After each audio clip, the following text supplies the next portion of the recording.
Good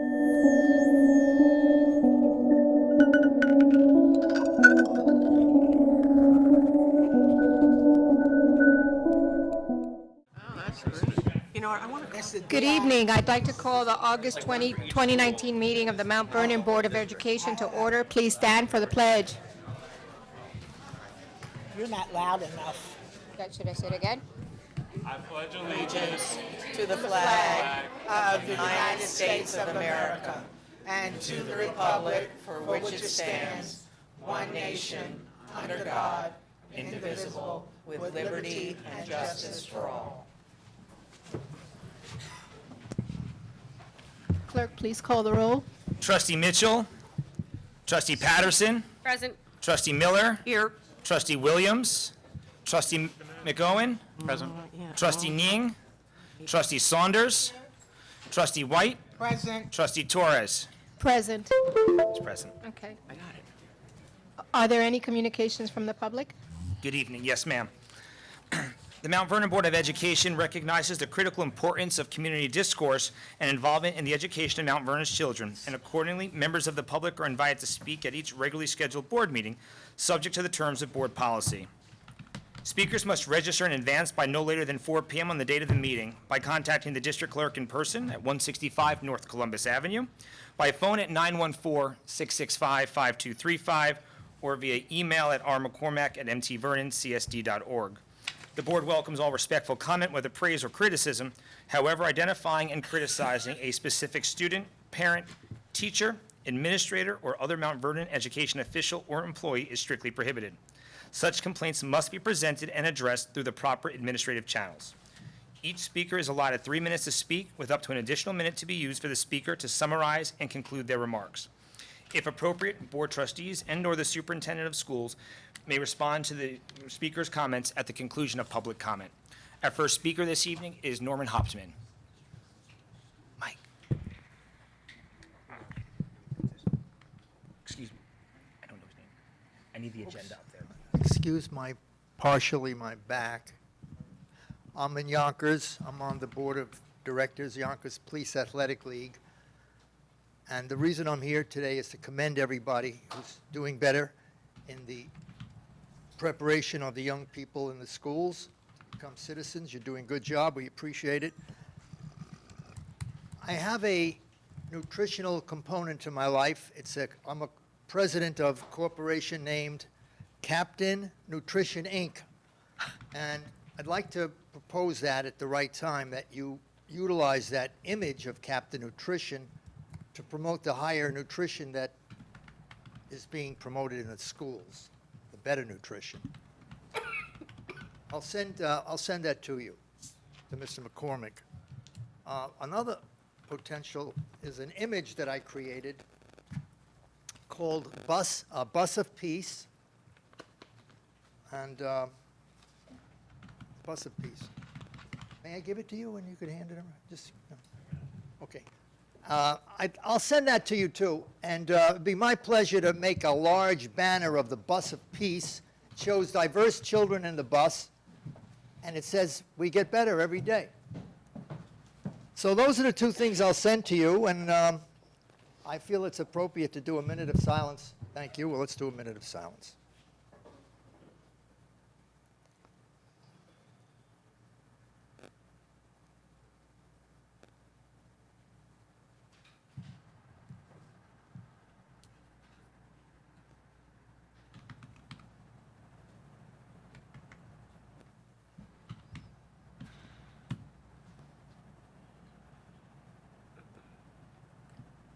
It feels good. It's a pleasure. I got to pick up my grandson. Bye. Thank you, Mr. Hoffman, for your comments. Now we'll move on to the superintendent's report. Dr. Hamilton, do you have a report this evening? I do, Madam President. Thank you. First of all, good evening, everyone. Good evening. We have a couple of things we would like to share with you. First and foremost, we have some students that we would like to recognize this evening for their work in the Summer STEAM Academy. I understand only one student is present this evening, which there's three. All right, I'll read all the names. Madam President, I ask you to join me at the podium so we can greet these youngsters. These are youngsters that are being recognized for the student teacher assistant participation in the summer STEAM camp. Great. Joe.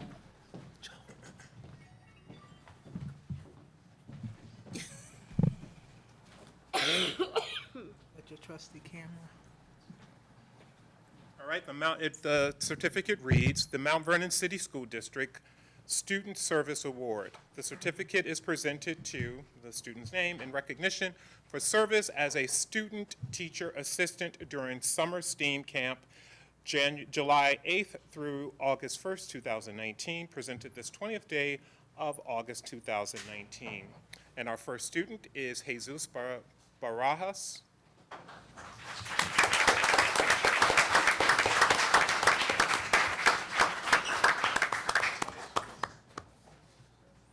You want a picture?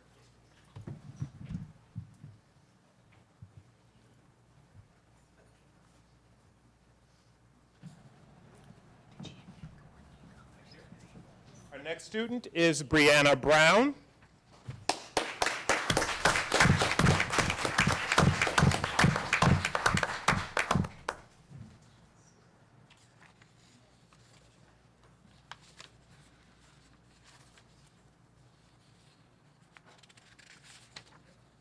Our next student is Miranda Das.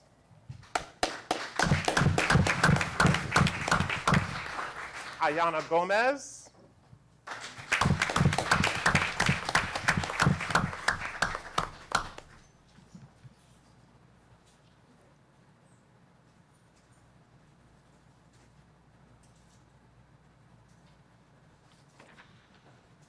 Other students not here this evening are Brian Santiago and Kamarcy Smith.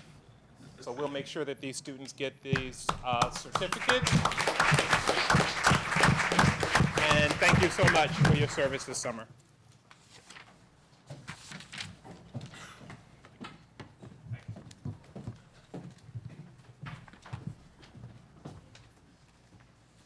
Trying to get Joe's attention. I can't even. No, it's not. Okay, we have a couple of presentations this evening. First, I'd like to share our summer school update. Mr. Doggett will share information with you about our summer school program.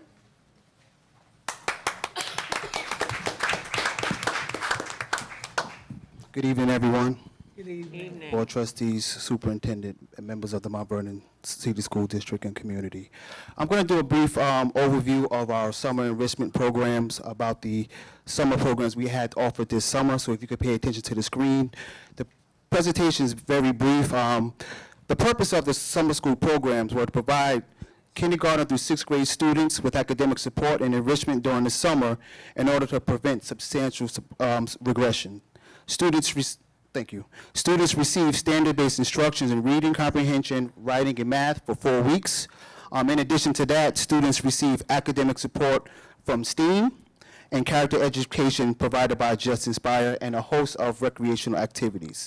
The programs operated for 4 weeks from July to August 1st in 10 elementary schools and at Grace, Oneness, and Macedonia churches.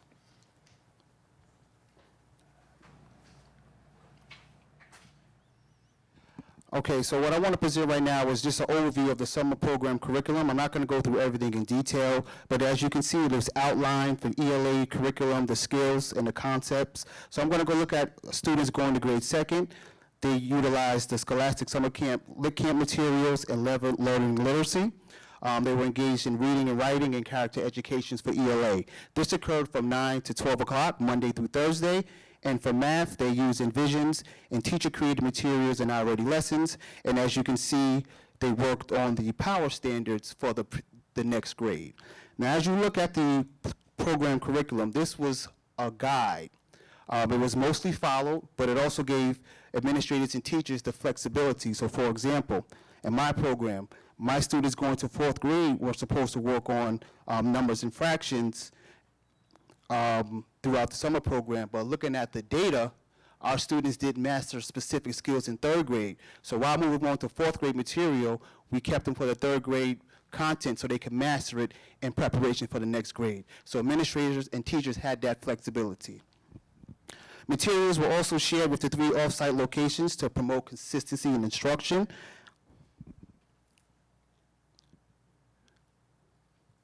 I'm going to move on a little bit to the monitoring of the summer program. Each program had an administrator. We were responsible for informal classroom observations daily. We had to monitor the daily attendance report and make daily phone calls to parents regarding absent students because attendance drives summer school. We had staff planning meetings and student portfolios where we kept record of students' work throughout the summer course. A math unit assessment was administered, and it was created by the teachers, and pre and post writing assessment were administered as well. So if you look at the next slide, this was in the afternoon from 1 to 3. This was the STEAM provided by Just Inspire.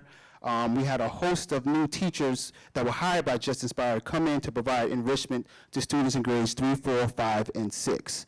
And as you can see, these are some of the activities that students participated in: planting seeds, cells DNA, chemical reactions, human body, and these are a lot of hands-on experiences that students experienced during the program. For students in grades K and 1, they receive art, music, and physical education and wellness. Because they did not participate in the STEAM component, but we wanted to make sure they had the camp experience, so they participated in those recreational activities, and as you can see a few pictures. There's also was a Mount Vernon Basic Kindergarten summer program held at Hamilton and home schools, and this program was designed for academic support only for students in kindergarten entering first grade. There was about 57 students that completed the program. They also participated in activities such as yoga, jump bench, Pelham Arts, and the overall attendance for this program was 93%. And again, I want to get back to the attendance because the attendance drives the summer programs. And if you look at this slide right here, it shows the program attendance for all the programs, and we had 85%, the highest percentage ever. So if you look at homeschool in Lincoln, they had maintained 90 or above in attendance, but overall, to have all these students attend summer programs was much beneficial. Some of the program benefits. We had 823 students receive support for 4 weeks, avoiding the summer slide. Students received daily character education reinforcement. The summer programs contributed to increased standardized test scores. I can preach to this. This happened in my school. This is the 3rd year we've had it, and this was an integral piece in making sure our students did not regress over the summer. The teachers have experience, and this is something that I've noticed as well. Students are going to the next grade level more confident and prepared for the next grade level. They were exposed to the material already. So when they get to the class from the next grade, they become the class leaders in helping other students maintain academic progress. There's less emphasis on testing.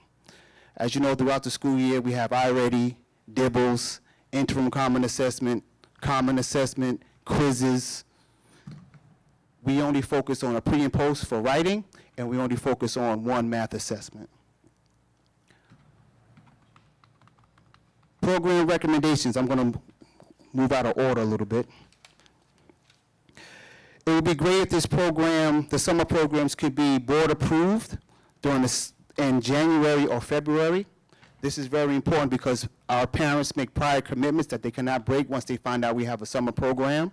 And some of the students that we really, really want to target cannot make the program because they made other arrangements. Some of them go away for the summer, but if we let them know early that these programs are going to be, that would be very helpful. If we plan it early, we can identify our students earlier. We can have a parent orientation in June to let the parents know the expectations of the program. Additional planning time for teachers at the start and end of the program. We did get the planning time this year at the start, but at the end will be very helpful. And incentivizing student attendance. It's very hard to maintain student attendance. Although the attendance was very high, we know we can do better.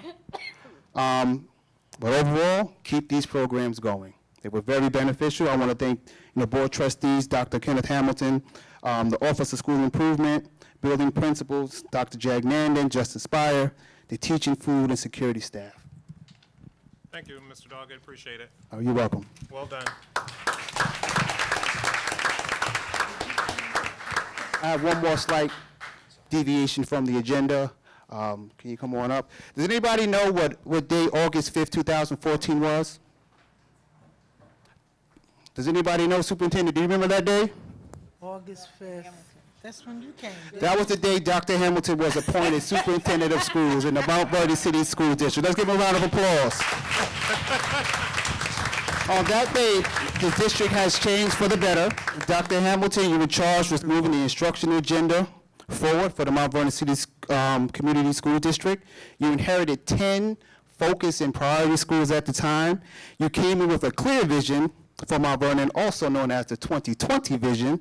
And as a result of that, we now have 14 schools in good standing and 2 recognition schools. We look forward to your continued leadership. Happy anniversary.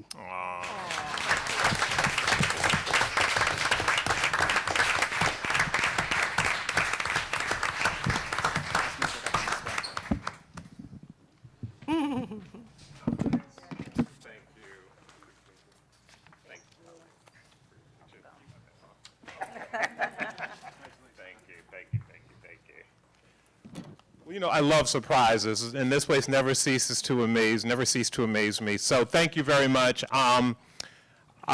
This has been an amazing journey for me, and I love this job as much as I did when I came here in August 2014. And although the accomplishments are extraordinary, the relationships are really what makes this so special.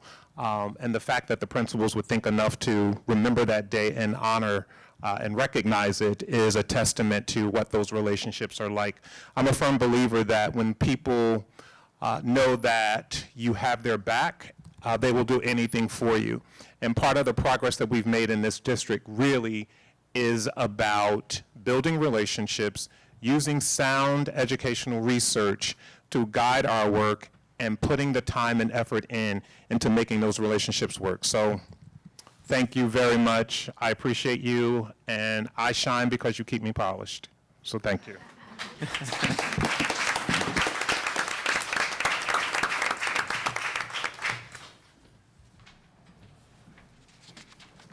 Madam President, I do have a question about the presentation, if that's okay. Yes, At the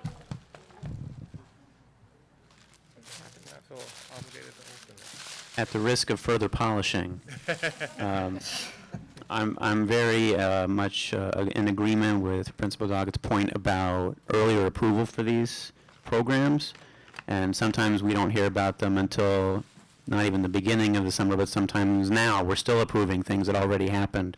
So how do we get these programs approved earlier, pre-summer, so that parents and we can budget and plan accordingly? Well, one of the things that we have been working on doing is just increasing efficiency, organizationally increasing efficiency, and I have to say a lot of that has been spearheaded by President Torres and Vice President Miller. So we have created a spreadsheet which delineates those tabs, programs, and services that are recurring, that impact all schools or all district-wide initiatives. And what this spreadsheet does is it gives us an indication of when tabs are being presented, when programs are expected to be presented, and when that approval process needs to happen in relationship to that. So hopefully, the implementation of this document, now that I have to say Rick spent an inordinate amount of time creating this summer, will alleviate some of the late tabs. Now, some of it will be unavoidable. There are people who accept positions and they resign. There are teachers who get hired to work in extended programs, after-school programs, summer programs, et cetera, and life happens and sometimes those tabs need to be changed. There are other circumstances. For instance, we really start out with bare essentials at the school, particularly for summer programs, because we don't know how many kids are going to show up. So there's a tab tonight, for example, that's showing an additional staff actually at each building because the attendance was in fact so high, and we did not anticipate that. So we had to add more people on. It's a lot easier to add people on than it is to be overstaffed and have to decide who you're going to let go because kids are not attending, or keeping people on unnecessarily, expecting kids to walk in. So those are some of the things that are sometimes unavoidable, but for the vast majority of those tabs that are presented on a consistent basis, a regular basis, hopefully this new protocol will alleviate some of the late tabs. Do you feel like we're having good and timely evaluation of the programs? Because like this presentation was great, right? But we should be thinking, not we, you know, the principals, the people who implemented these summer programs, are they thinking right now about what worked, what didn't work this summer, instead of waiting until next March or April to think about it, right? We should be Well, thinking about it now. actually, one of the notes that I took while Mr. Doggett was speaking was exactly that, following up with the Office of School Improvement to look at how we could augment the program, how efficient was the program in terms of the number of staff members that we had in place and the number of sites that we operated. Is that the best way to utilize summer Exactly. resources? And other programs like that as we look at evaluative tools, which many of, like REACH does an evaluation of programs and services of some of our after-school programs like Huntington, Sylvan, and then making sure that those consultants that are on are also being assessed and evaluated by either the Office of School Improvement or the State Department of Ed, which provides a lot of those services as well. Thank you. All right, thank you. Also included, just for your information, we are sharing this evening, Mr. McCormick should have it for you, it's being uploaded to our website, the fall schedule for the swimming pool. We are also developing a standard operating procedure to govern when inclement weather dictates the closing of the swimming pool. So there's varying opinions about when the pool should close. So we did a little research today to get a national standard, which we'll be sharing, and that will ultimately, we'll have to make a decision whether or not that's a policy conversation or if that is just a organizational procedure that does not necessarily need to go through that process. And also this evening, we are onboarding a couple of parent liaisons, which in my view is probably one of the most important positions in our district, so we'll get to meet them later on.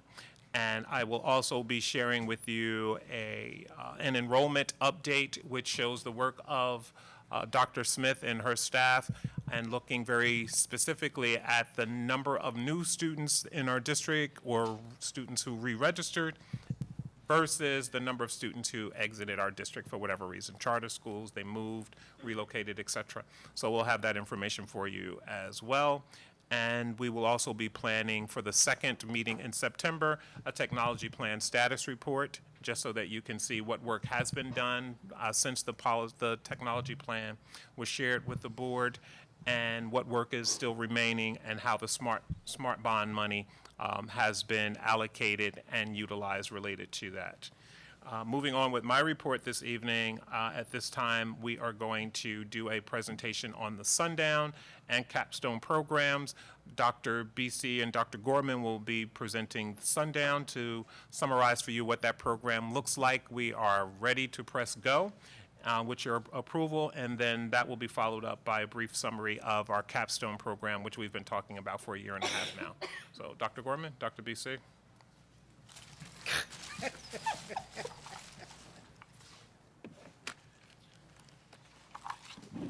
Good evening, everyone. Good evening.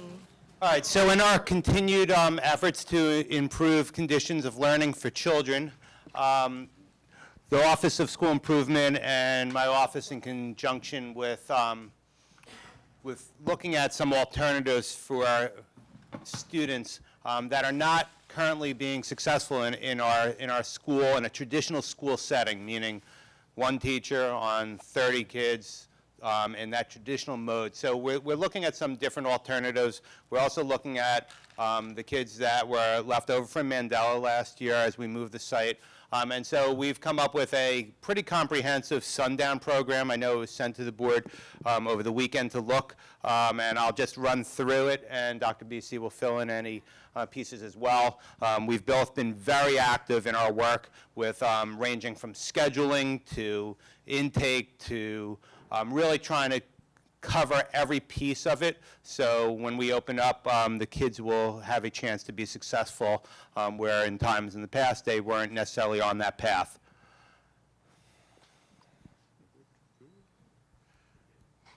Oh, it did, okay. All right, so setting the vision is important, and setting the mission. The mission of the Sundown program is to create and maintain a teaching and learning environment with a laser-like focus on credit recovery and credit accrual. Through discipline, hard work, and nurture, students will accumulate the credits needed for graduation. And that's where we want to set the goal, and we want to work backwards to get those kids to that piece. To follow that is the admission criteria. So this program will be available for kids that are 17 years or older with less than 12 credits, 15 or 16 years old who are behind by 4 or more credits, repeat 9th graders with less than 3 credits. There'll be a student-parent intake interview process through the Office of School Improvement, and it also is for kids that the regular classroom is just not doing them right for one reason or another, and they've experienced some excessive discipline and behavior problems. We'll be running the school program from 11 to 6, versus the traditional 8 to 3. And I know I'm off by 20 minutes here and there. But the concept is to bring the kids in later, so we're not disrupting the flow of instruction during the day, and those kids are not commingling and causing potential conflicts with the instruction going on, and then moving them in and keeping them till 6 o'clock at night. We'll feed them lunch, we'll have snacks, and we'll address all of the other social, emotional, academic concerns that we have with our students.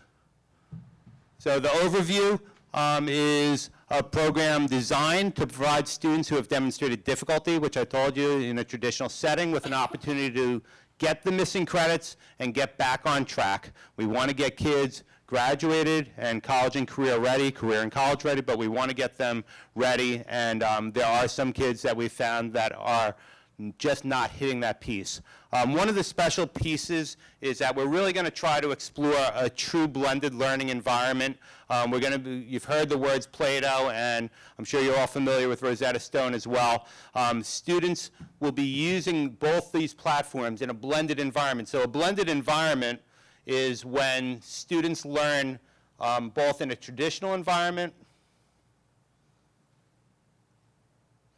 and through an online learning environment. So I thought it was appropriate to define blended learning for you, and there's lots of different models, but blended learning is a formal program which students learn at least part through online with some elements of student control over time, place, path, and pace. So they get to make some decisions about their learning, which is a very important component to personalized learning and student ownership of what they're learning. When they get to choose, there becomes a much better part of owning that learning. Part of it is also supervised, and it's in a physical location, and they use the term brick and mortar. I'm just using the definition. I didn't make that up. That is the definition that they use for it in theory. And the modalities along each student's learning path with a course of subjects that are connected to provide an integrated learning experience. So it's part online and part in person. And we put them together in the right way. You get, in theory, a better learning environment or a different learning environment. So we're going to use Play-Doh this way, and just some of the components of Play-Doh that are very powerful that we haven't necessarily actualized. So one of the things about the Play-Doh courses is that they're rigorous. They're legitimately rigorous. So if you don't have the support of a teacher or someone monitoring progress, then the kids aren't necessarily going to be successful. So you can't just tell kids, go on Play-Doh and take this course. Well, because the course is rigorous and leads to regents and higher credit accrual, it's a hard class. And if they could do it by themselves, they would have. Or if they could have done it in class, they would have done it by themselves. So an important piece is to monitor progress. And as I'll explain in a couple of minutes, we have a blended learning person that will monitor and facilitate the pace of how kids are learning. And then they'll be able to say, hey, this group here is struggling here. Let's put together a study group Let's put together some individual tutoring, and let's get them over the humps where they're stuck on. That's the difference between, in the past, taking a pure online course and just say go, versus a blended environment where we're monitoring assessments, we're looking at the pace, we're looking where the kids are getting stuck. Do they need additional help? Do they need more time? And so that is a really important piece. The Plato courses are aligned to the Common Core Next Gen standards, so they are defined as rigorous. And so in conjunction as a supplement to instruction, we believe there's the right type of instruction to get these kids to the next level. And quite honestly, everybody doesn't learn the same way, so just talking to people sometimes or engaging them in traditional learning activities doesn't work for everyone. So the online component does seem a way where a kid can work on their own things and then also receive like a small group instruction and some personalized tutoring with the teachers. Rosetta Stone, I'm sure you've heard the commercials over the years. So Rosetta Stone is a world language program that offers 24 world languages.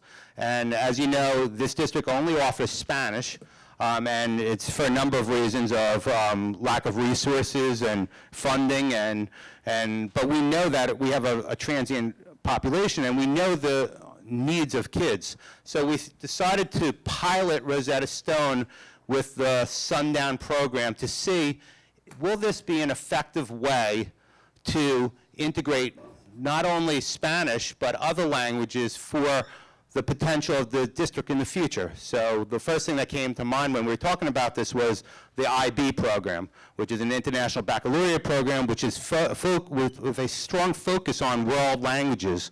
And to hire a teacher of Vietnamese is a very challenging process.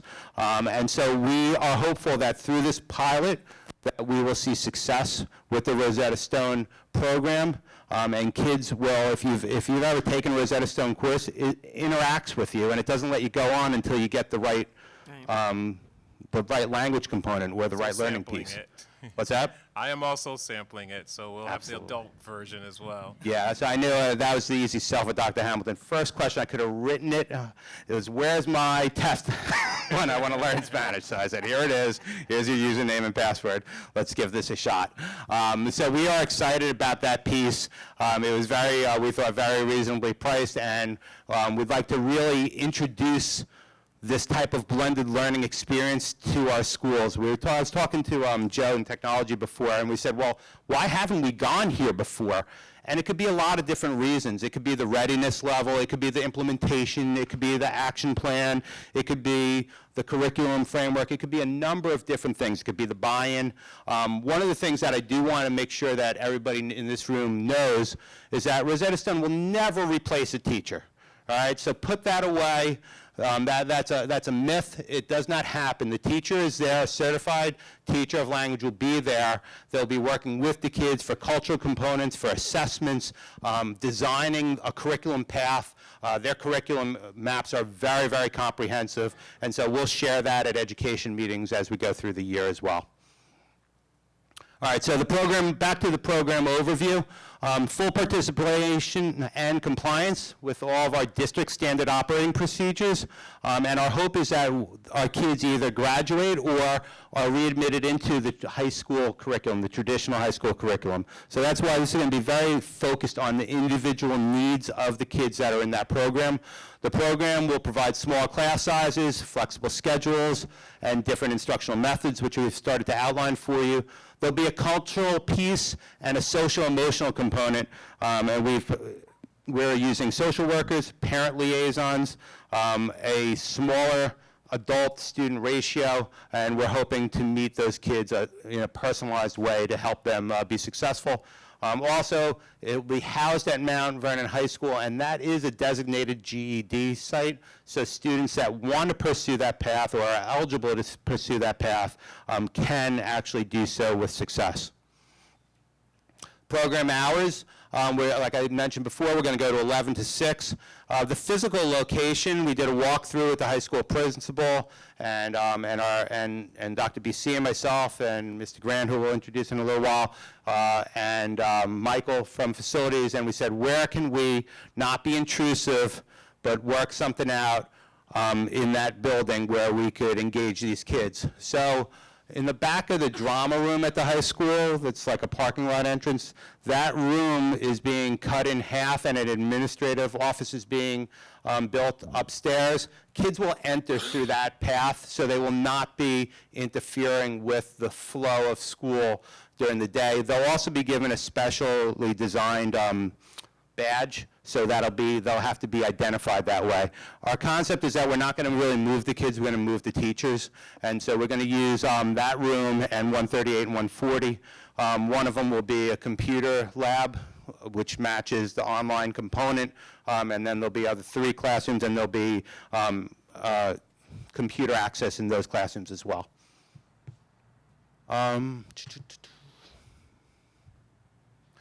Our next steps. So I met with Corrine, and we threw the idea and the concept out to the teachers and administrative unions. At the initial stances, they are supportive of the program. After the board endorsement, which will hopefully come tonight, we will follow up with an official sidebar letter, so teachers feel comfortable coming into the program. And some of them will work from 11 to 6. Some of them will work their regular hours and teach in the sundown program for a section or 2. So it's a flexible piece. And Dr. BC will mention a little bit later on questions and answers that kids can actually be able to come into certain parts of that component if it works for them, and then move out based on their credit needs. The master schedule, as of today, I got it on my desk from Dr. BC's office, and so it is ready to go. So we have a good shell and a good frame for exactly what we need. And there has been an initial letter sent out to identified students for an application process to enter our school as well. Our goals for the first year: students will attend 80% or more of the time. Students will be provided coursework. Next-gen standards and graduation, credit accrual and recovery will be achieved through regular attendance. And after obtaining missing credits, repeat 9th graders will be transitioned back into a traditional high school setting. The high school has spent an enormous amount of time scheduling, and part of the glitches in the schedule are repeat 9th graders. And how do you put them in repeat classes? Do you promote them? What is the social emotional component to that? Do you move them on? Do you keep them back? It really is very tricky with master scheduling, and so there are almost different tracks within the school when we get to the nitty-gritty of the scheduling, which we've learned a lot about this summer. The program structure: blended classes in all of our core classes: English, Math, Science, and Social Studies, world language, health and physical education. Technology will be used. Lunch will be brought from the high school to the classrooms for the kids. After today, the intake process will officially start. They'll be personally called in to work with this Office of School Improvement to deal with what is the expectation. We have an application process which we're revising as well, where there'll be clear expectations set out. Parent liaisons will be there as part of the process, and from what I've heard from Dr. BC, the response has been very overly positive, that their parents and students are craving a successful path, hopefully, for their kids. Students may enter from any high school setting, but must go through a vetting process. And we want to limit our kids to 100. We can't open, we really can't go higher than that, especially in first year. So there might be more kids than 100, but we want to cap it to 100 because of the more personal approach and the class sizes. And we'll take it from there because we need to measure to see if it's successful or not. Students and staff: 1 administrator, 9 teachers. They're not all full-time, so some of them, like the PT, will be part-time in physical education and world language. There'll be 2 special education teachers if there are kids with IEPs or learning disabilities that need services. We'll have a guidance and transition counselor, a social worker, a parent liaison, a secretary, and 3 safety officers, and access to nursing facilities. Dr. BC, can you join me and answer any questions that the board or the community might have? She's right there. So I'll just bring the mic over to her if there's a question that she wants to answer. Or she could go. I had a question. What happens, so the kids apply? They are invited to apply. What happens if the parents or the kids say, I don't want to be in this program? Just curious. Okay, so far we haven't had that. I know, but if they Right. did, what would we do with them? Well, what I would normally do with everybody who's going to be here, with the guidance counselors and myself and Dr. Gorman and everybody else who's going to be here, we would try to convince the parent at least to say, this is what, the child needs and this is what, we're going to try. do for them. Because Yeah. most of the parents express that, I want to get my child out. Some of them saying, finally, you guys start to care about my child now? They're saying with that feeling, but in deep down, they want us to monitor them to ensure that they get the credits and they're going to leave. Okay. But when we cross that bridge, we kind of see what we can do about that. But if they say they don't want their kids to go there, then we're not going to force them to go there. Right. But after we lay it out to them nicely, I don't think anybody's going to want to refuse that. Because most of these kids, have been walking the whole way. They have very limited credits, and they don't want to go to the class with the other kids who are like 9th graders. They're going to be among their own peers who are in 10th grade, 11th grade, and 12th graders. So as a result of that, I think that would be good for them. Okay. Okay, great. And the Rosetta Stone, is that like a number of users licensed? Is that the way that works? We have 100. Okay, got it. More than enough, and if successful, I don't believe we'll use all 100 right away. Right. So we might actually be able to challenge some more. That's what I was thinking. Possible kids that are applying for the DP program and the IB program, even in other areas of the district with kids that have met their language requirements and want to expand to another one. I think it would be great to see what. Oh, yeah, yeah. Started small on purpose, because we've done this work in our past careers, and what's good about it is I know some of the barriers that are ahead of us, so we want to start small, get people to say, hey, this is really great. We've never had kids speaking fluently, and it's a support piece, but I don't want to tell them that. I need them to find it out by themselves, so we can get that additional buy-in for the program. I think the potential of 24 or more languages is really impressive in a district that has struggled to offer more than one language. Great. But one of the incentives too that we offer to the kids and to the parents is that if you catch up, then you'll be able to go back into the mainstream. And they kind of love that because that's a challenge for them. So now that if I get my credits, I can always go back there. So they like that. And some of them are saying like, well, I don't need a lot of credits, so I will just stay right there and get my stuff and then go. Got it. And how does that reintegration work? So is that for some students, maybe they're only there a month or two, or some are there a year, or can they be reintegrated to at any time, or only at the end of a year? How is that going to work? No, well, at least, in the high school, you take it by courses. So if they take that course and they pass that course, then they can go back into the system. Then they can go back into the system. They'll work with their guidance counselors. Because one thing that I told Dr. Gorman this afternoon, we are going to have a guidance counselor who's going to go in there twice a week from 3:30 until 6 to look at the kids' transcript and to ensure at all times that the kids have the correct credits, that we don't keep anybody behind. So if a child is fit to go back into the mainstream, the guidance counselor will have that conversation with the principal, and then that child can go back. But most of the transcript that I looked at, some of them are going to be there for a while. Because What is a while? Is that half a year, 1 year, 3 years? What does that mean? They might be there for a year or 2 years, depending on how many credits they need. Yeah, because we have some 17. Yes. That's what- Oh, I know. So there's a lot of 9th grade coming back, so we have to redo the 9th grades, correct? 9th graders. Right. Most of them are 9th graders.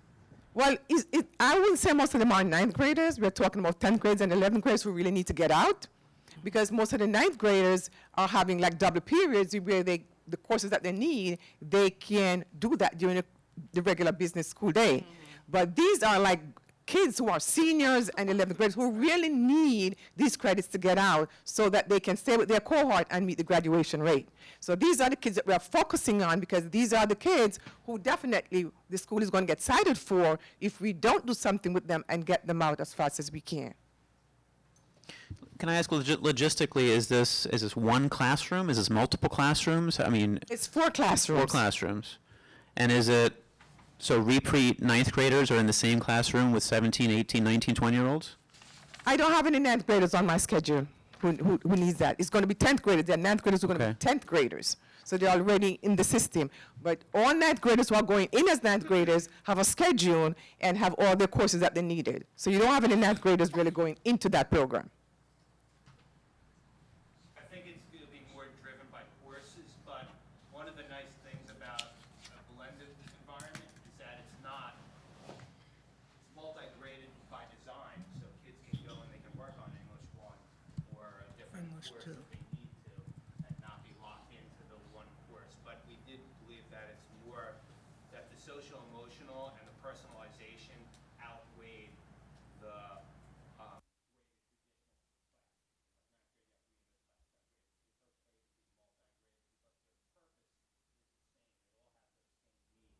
And so we're hoping to provide that supportive environment where age necessarily doesn't come into play. Just imagine in theory, like we're all different ages here, we could take all the same course. Right. And we don't necessarily Right. say that you can't be there because you're not as old as me. Can, It's so yeah. obvious, right? It is. You're right, you're right. I got it. You're right. Makes sense. We apply those standards a lot of time in gifted and talented education as well. Exactly. So we Right. have young kids that are already taking high school courses when they're 10, 11 years old. Gotcha. Can you talk, sorry, I have more questions. Can you talk for a minute about the hours and how did you come up with those hours? And what, if anything, does it impact the kids to have different hours than their cohort? And Dr. Busey started right at the state. Right. So from 11 to 6 is the required time that they would need it to stay in that program. Because as you know, some other school district got cited because they never have enough seat time for the kids. So as a result of that, from 11 to 6 will give us enough seat time for our kids to get the credits that they deserve. And I start at the state level because when we started this program, I said, I really need to know because I know one of my district nearby just got cited, and I don't want to be in the papers, and I don't be called upon because of seat time. Not going to happen. So what I did, I called the state, and they said, okay, if you organize a program from 11 in the morning until 6 in the afternoon, you have enough time. I don't want to go beyond 6 because, you know, some people live far, and by 6 o'clock, some people want to get out of here, regardless of what the options are.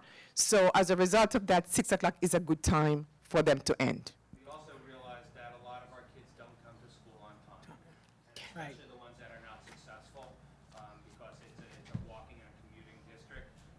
So the 8 o'clock or the traditional starting time might not be conducive to their learning styles. And we did not want them to commingle with the kids coming into the school as well. We thought that was really important for potential conflict with students, to keep them away from entering the same class. And also they have to move for gym. So as a result of by the time they go to gym, everybody's out. All the rest of the students are out. Interesting. So they can move now and go to, So they go to the gym. Yeah. So they have their own separate lunch, separate gym, separate start time, separate end time, separate place in the building, it's all separate, all separate. and separate entrance. How is this program different from Mandela program? It's cheaper. I'm well aware of that. I'm well aware of that, but other than the cost, yes. And it is truly a customized program, a personalized program, which may have been the way Mandela started out in design, and it morphed and became a place where kids were sent without going through a vetting process to determine the most appropriate kind of alternative educational program for them. So what we've been able to do with this program is take the research that we know that we've implemented throughout the district, marry it with some other proven research around alternative education, and then put this vetting process in place to make sure that the students that are in there are youngsters that are actually going to be prime candidates for it and get to complete their high school program.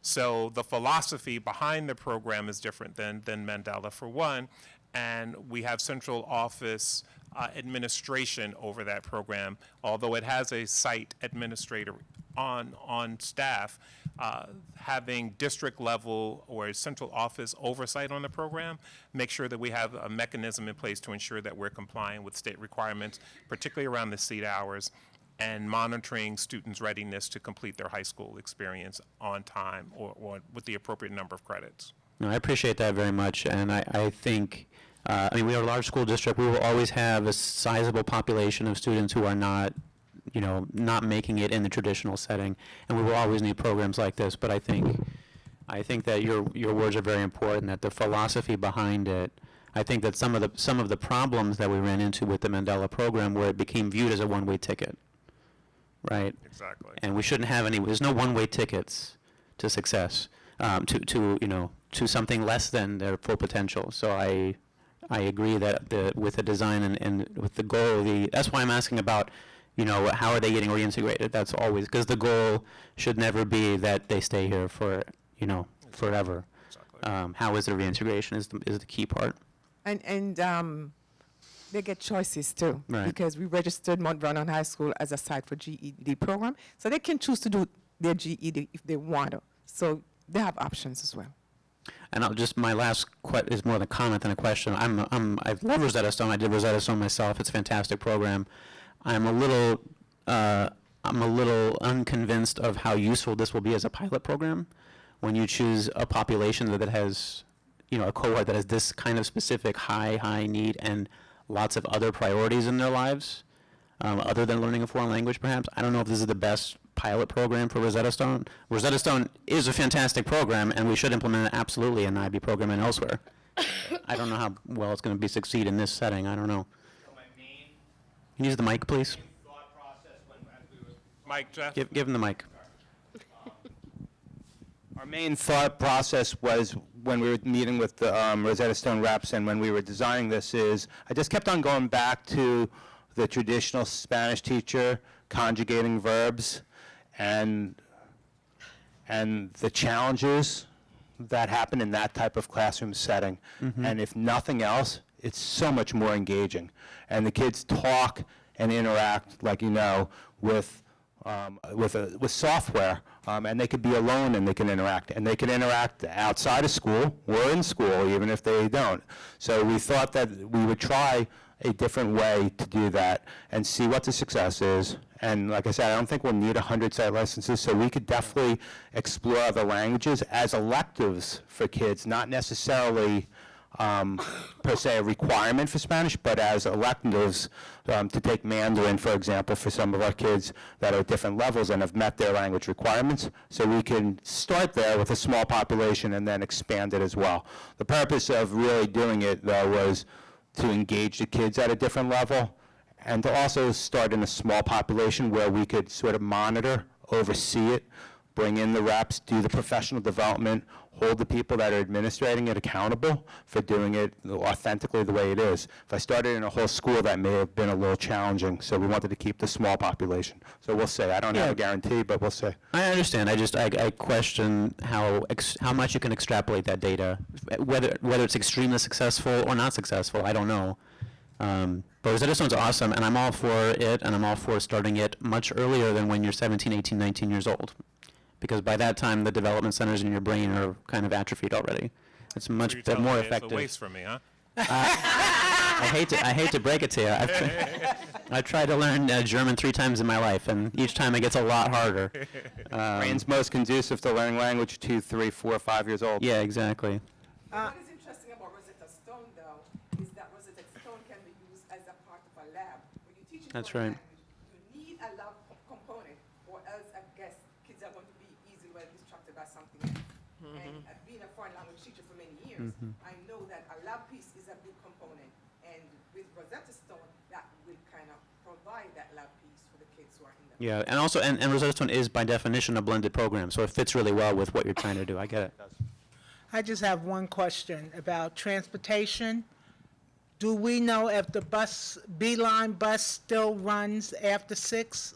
Runs to the high school or to California Road? At least on California what's Road. that? That's not California Road. Route 22. On Route 22. Do we know that just in case, I mean, some of our kids might have parents to pick them up, or I believe the bus still runs. the bus still runs that during that At time? 6 o'clock, Trustee White, you just gave me a new assignment. I don't know. But I will find out tomorrow and be sure that that's available for them. Thank you. So Michael's on it. Oh, it does? Our athletes finish around 6, and there's one, that's why we finish at 6 on the athletic side. Okay. There's one bus left that'll leave out of there, a Beeline bus. Okay. Okay, I believe it's 6:30 or 6:40. okay. I just want to make sure they have a way to Yeah. get home. Yeah. Thank you. I had a few questions. Number one, I noticed there was this tech aspect, like we were talking about, I think iPads and laptops were on the presentation. How are they gonna, is it something that we're keeping in the school? They're taking home with them? How does that work? Yeah, we don't have a funding formula right now for take-home one-to-ones, nor do I really want to do that right off the bat. But Rosetta Stone can be, and Plato can be used on a cellular phone, on any web-based device, which is good. And probably we put the iPads in not necessarily because we want to use them, but one of the things that was a nice breakthrough is that Rosetta Stone solved the HTML problem of years past, and we don't have to worry about Flash problems that have plagued iPads for years, and they're totally integrated, and I said it's about time, and so that was a good thing. But it'll be the primary mode will be in school. So there's no expectation for these students to go home and continue anything at home? With their own phones. So as the personalization occurs, I want to be clear that we're not expecting, we're not already setting these kids up for some sort of failure by saying, hey, listen, we need you to go home and do X, but you don't have the ability to do X when you go home. no, and that's why we kept the same school hours. However, the opportunity exists that if they buy in, they could go above and beyond, which is great. That's fine. And then in terms of the location, Mount Vernon High School, where are they in reference to the pre-K students? So I double-checked that question today with Gal. I just asked her a couple hours ago. So the pre-K little ones are in the 150s, right, Gal? The entrance and the main room is near the TV production, that entrance. So they will actually come in through there. And then that drama, right now it's housing, or not anymore, right, Michael? It is housing the drama set materials. That's been cleared out between Michael and Evelyn and moved. So Michael's cut the room in half to create 2 classrooms and administrative office there. That'll be the main hub. That'll be where they meet. And then the other 2 classrooms, when you go into 7, there's room 138 and then 140. So those 2 were 138 and 139. I'm not sure. I think it's 138 and 139. We stayed away from 140. And those 2 classrooms. One was a computer lab that we were using for CTE that we moved upstairs to 252. And we took those computers up, and then Joe is providing a different set of desktops that'll be compatible to the software we're using. And then my last question is, when because I know the conversation has happened that we're concerned about students, you said many of them can't get there on time. Can they not get there on time because of the time constraint, or is it because of the location? Because the last time we had a very large board meeting, we talked, it was in one of the schools, one of the parents, a few of the parents actually stood up and said that their kids were having problems getting to Mount Vernon High School. So my concern is that even switching it 11 to 6 may not help some of the students get there. Our belief is that the reason is the lack of motivation, home conditions, and that's why the smaller personalization, the parent liaisons, the guidance counselor, the teachers, the administrator, we're looking to say, hey, Melissa, get up, it's time to come to school. We're coming to get you if you don't. And we want to do those extra pieces to ensure their success. We don't believe it's a physical location to get there. I'm having conversation with some of the kids while I'm on the phone with the parents. They're saying that the kids work, and it's very hard for them to get up in the morning so early to get to school.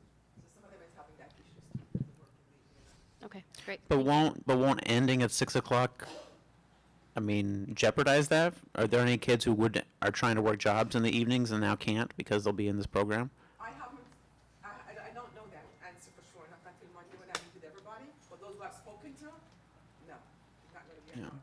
They're more concerned about getting the credits and getting out than anything else.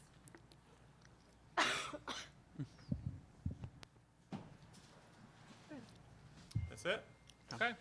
Thank you very much. Well done.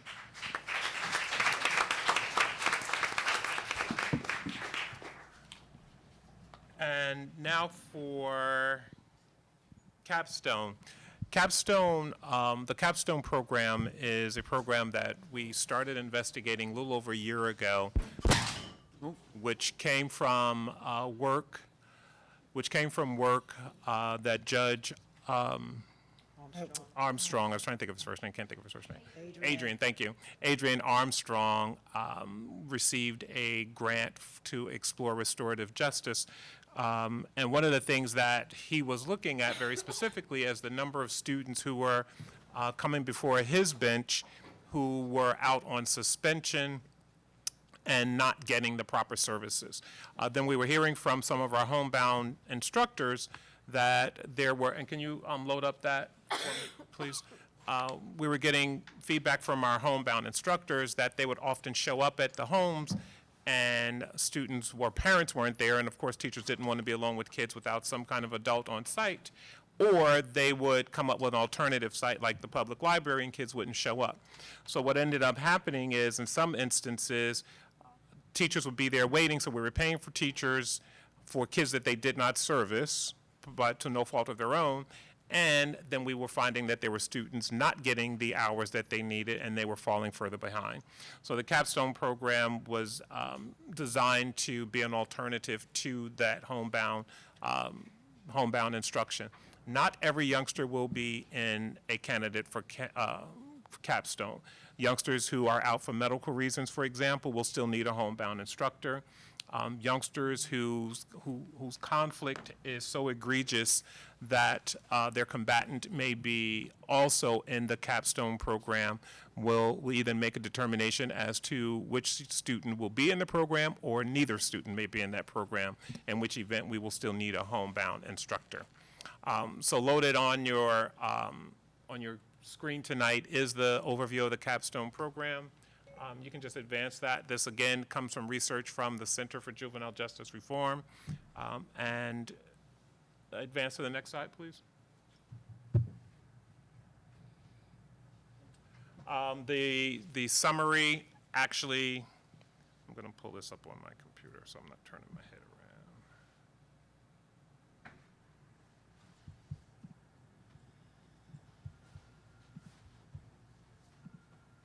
The summary on the Capstone, again, is designed for students facing long-term suspension, 5 or more days, or students who need assistance with developing a reintegration process to successfully return to school after a long-term suspension, or alternative, or youngsters who have been incarcerated.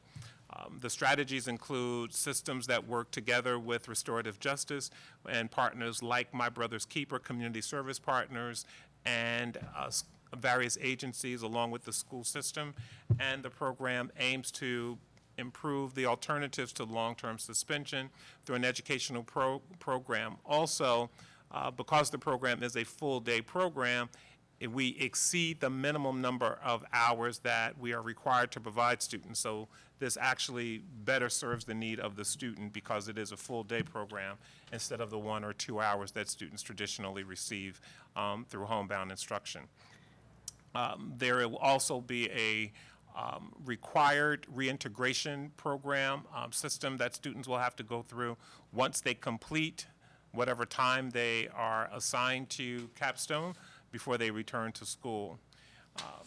The resolution that the student, that this program seeks to resolve, again, is students who need to be integrated back into the program, a principal suspension for candidates at the secondary level, and we've really worked to integrate a protocol to make sure there's no gap in services.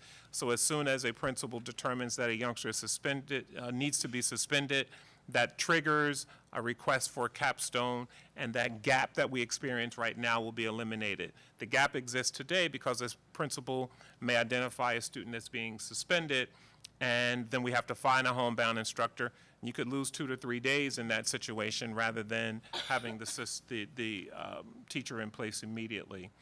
Principals will be required to keep their own BEDS codes, meaning that just because a student is assigned to Capstone does not absolve the sending principal from his or her responsibility to monitor that student attendance and instructional program and make sure that those grades and assignments are completed.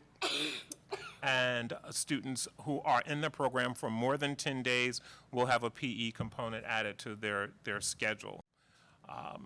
And we do have a schedule that has been developed that ensures that students are getting the core courses along with restorative circles. During the restorative circles, this is where students will have an opportunity to talk about their behavior, their issues, mediation, conflict resolution.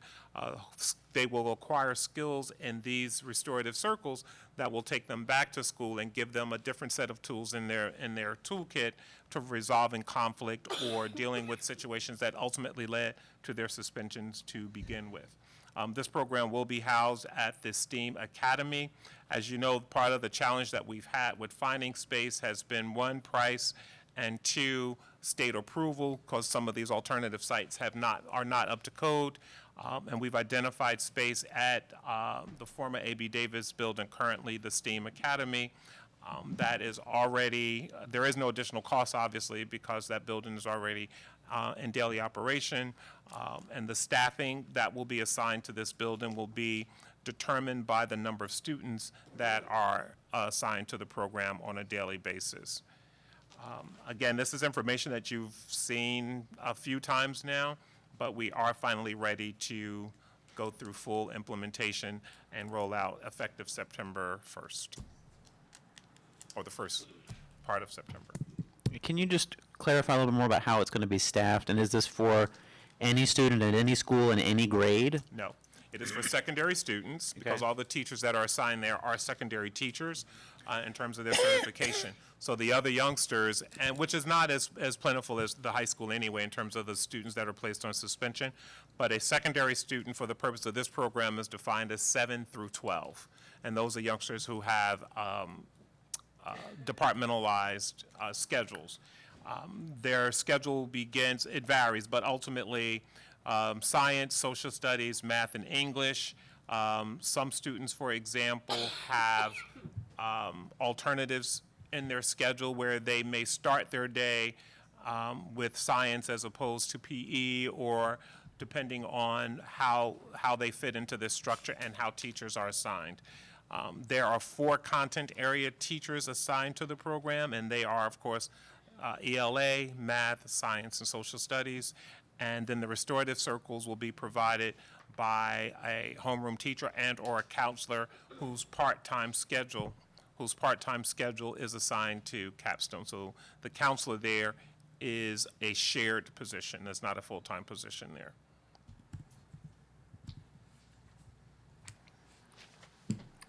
Great. All right. Okay, thank you. Thank you, appreciate it. I would like to ask, because it's not an item that's on the agenda, and while I know through previous conversations that the board is in favor of the Sundown program, I would like to ask for a motion from the table, though, just for the record, a motion for approval to proceed with Sundown program so that we can move forward and begin to assign students accordingly. I'll make a motion. Second. All opposed, all in favor? Aye. Aye. Aye. Anyone opposed? Okay. All right, Motion thank you passes. very much, I appreciate that. And That was for Sundown, correct? that was for Sundown, yes, Capstone was already approved previously.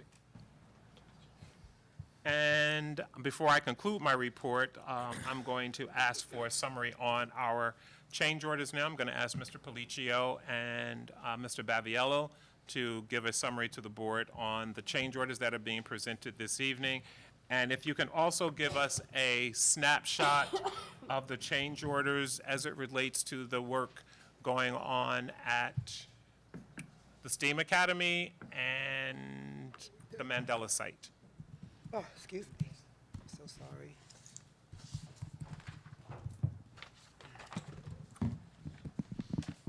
Good evening. Before we talk about the summary of the change order percentages, I'll go through the change orders. Also here this evening is Ken Poyman from Peter Gisolfi's office. They are the architects of record in all of our bond projects. first change order is at Pennington, providing, and it's Nyram Construction, providing additional concrete and installation of a ceramic tile in the kitchen area. The rising of the concrete is to meet a tile grade that was changed on the outside on the south entrance, and the raising of the tile is a DOH requirement in the kitchen. Next one, also at Pennington, also Nyram, furnish and install hydraulic oil and new sensors in the elevator. The elevator, you'll see some change orders about this. When the building was demolished to the section of the cafeteria that was demolished to put the addition on, the elevator remained outside of the demolition area. So it had to be covered, removed, the entire mechanical portion of the elevator removed from the property, stored off-site, and then brought back and reassembled. At that point, we needed to make some adjustments and corrections and additions in order to pass through the inspections that were required for the new elevator. The next one is at the Steam Academy, Barrett Roofing. This is just a discovered abatement. So it's discovered asbestos during a demolition, and we had to do an abatement on it. Also, this is Vinco Builders, alterations to Trapphagen, general contractor perform additional abatement again. Whenever it's an abatement, ACM is a asbestos-containing material. Whenever it's found during demolition or or discovered condition, we need to do an abatement, whether it be a full abatement, which is a containment, or just a glove abatement if it's a small amount that we can take out of there. This one is the Mandela School, TWP, Plumbing and Heating. We're tying into some underground sewer lines, and we needed to scope the lines with a camera in order to make sure that we had clearance and there was no obstructions along the way. The Mandela School, this is Piazza Brothers.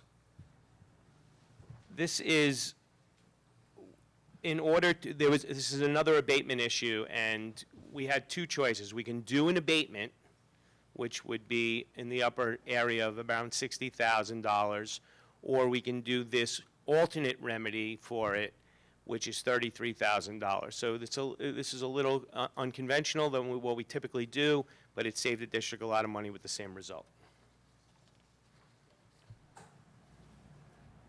The Mandela School, which is the old Mandela School, Piazza Brothers. This we had to establish a lockable storage area in the kitchen area for kitchenwares. Typically what we had in the older buildings is just an open cage. This way we put in a lockable structure that will handle all the small wares in the kitchen.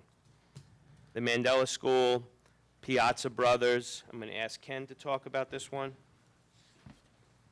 Yes. Good evening.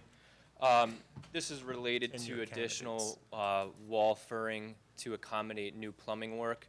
The original design intent was to conceal the plumbing within existing walls, but it was determined that that wasn't feasible, so this was to accommodate the plumbing. We had to fur out the walls and provide new sheetrock in 4 locations. The next one I'll ask Mr. Baviello again. This is Mandela School and Piazza Brothers. So again, this was general contractor work. As part of the demolition of the existing systems in the building, we removed a large amount of ductwork. There was penetrations remaining in the floors. This also occurred at some partitions that were removed, and there was a depression in the existing floor.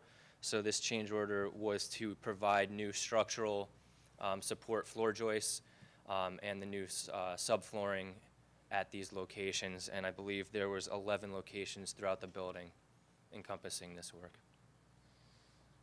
Can you, when you say removing ductwork, aren't you just replacing the ductwork anyway, or is it No, new so smaller since- ductwork, or how's it? Since the configuration of the spaces has changed to create the larger classrooms that we needed, these areas were actually former duct chases and closets, and those spaces are now eliminated, so Got it. there's no ductwork going back in that same location. Got it. The next one also, excuse me, at Mandela School, Piazza Brothers. In several of these locations, we, particularly up on the third floor next to the gym, we removed flooring in demolition and saw that there was elevated flooring in an adjacent room. When you remove that, then we have two different levels at two different floor heights that need to be the same. So we had to infill and demo those areas in order to make the right level for the new flooring. In that process, we had also discovered during unknown prior renovations, some of that floor structure had been compromised, so we also took care of that issue as part of this work during that removal and leveling of that floor area. Same thing for that one. Next one, Mandela School, Piazza Brothers. Again, it was discovered above ductwork that we were removing some asbestos-containing material that needed to be abated.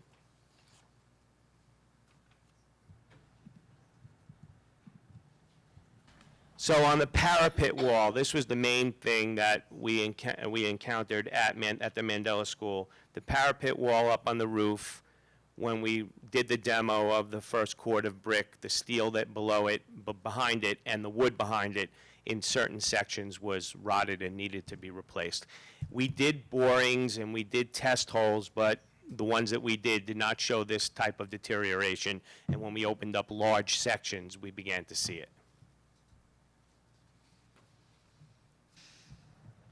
Mount Vernon High School athletic fields, sport tech. I think we knew that once we developed the fields, there were going to be some additions that we would have to put in to accommodate specific sports that we host here in Mount Vernon. The first one is to amend the soccer field. So when we did soil testing up there, but when we actually started doing the demo and moving the soil, the grading of the soil, we realized that the drainage was not proper with the soil that we had. It was too compacted. We had to put some topsoil in there, and we brought in 100 cubic yards of it.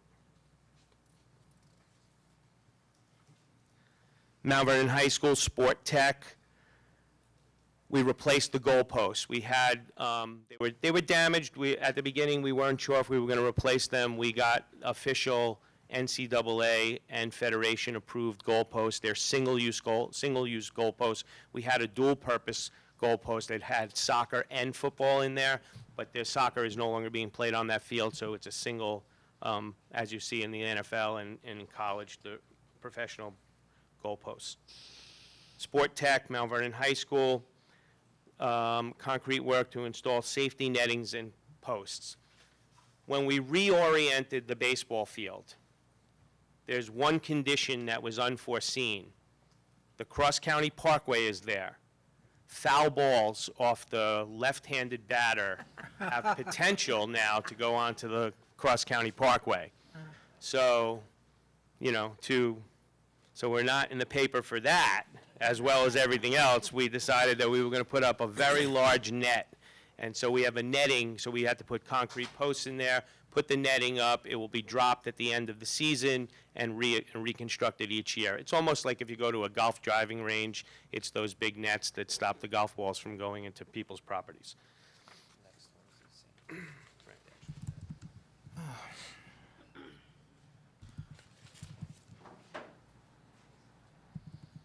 So at the field, for the board that has been following this with us, we're making the running track, the walking track, running track, the 1 mile track around.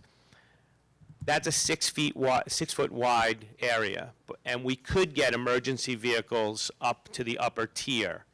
But that would, if that happens, or I should say when that happens, because there's injuries all the time, that would damage some of the existing turf and grass and perhaps shrubbery. So for access, we expanded a portion of that to 9 feet so we can get emergency vehicles up there, and we could also get equipment up there. Like, we need a crane to do some of this work that we're doing now, and any kind of renovation in the future, when we would need a large piece of equipment, we will need this 9-foot access.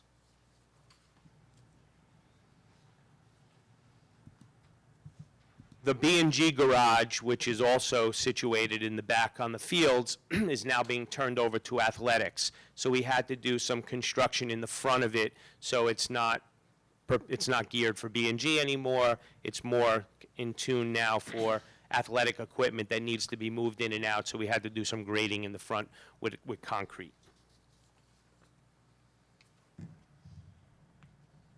Football striping and on the field.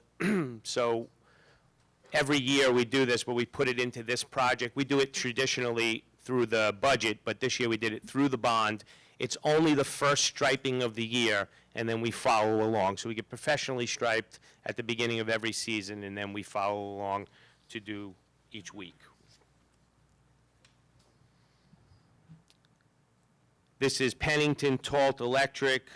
So the elevator, again, this is the part that I was explaining before. Some of these things that were not code in the existing elevator are now code. So this is a lowering of a light fixture and smoke detector in the machine room. So once that was discovered by the elevator company, when they came to do an inspection, we had to do that. And we have another one for the same thing.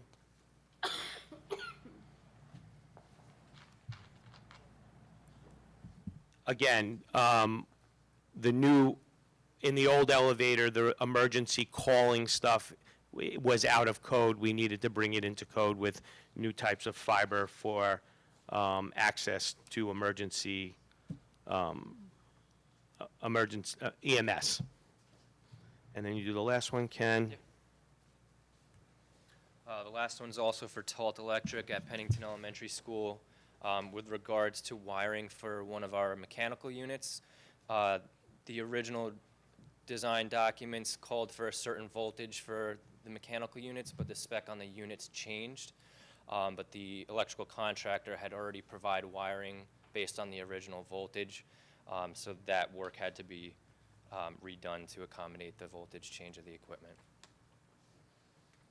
And then the final thing is the comparison of the Mandela renovation and the Steam renovation as opposed to Pennington and Thornton with specific regards to change orders.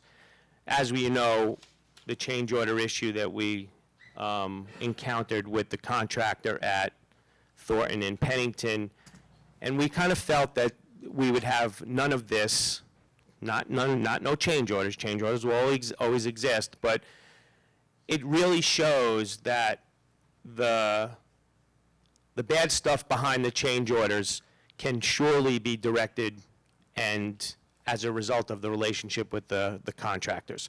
So these two contractors these change orders are legitimate and they're needed and they're condition-based. And so you can see in the percentages, we're at 7% on a 100-year-old building for Mandela, with all of the demolition completed and framing almost done. So once the framing gets done, the only change orders will just be, again, just some conditions that when we open up a space, we didn't see it. Very different from what we encountered with the other two projects.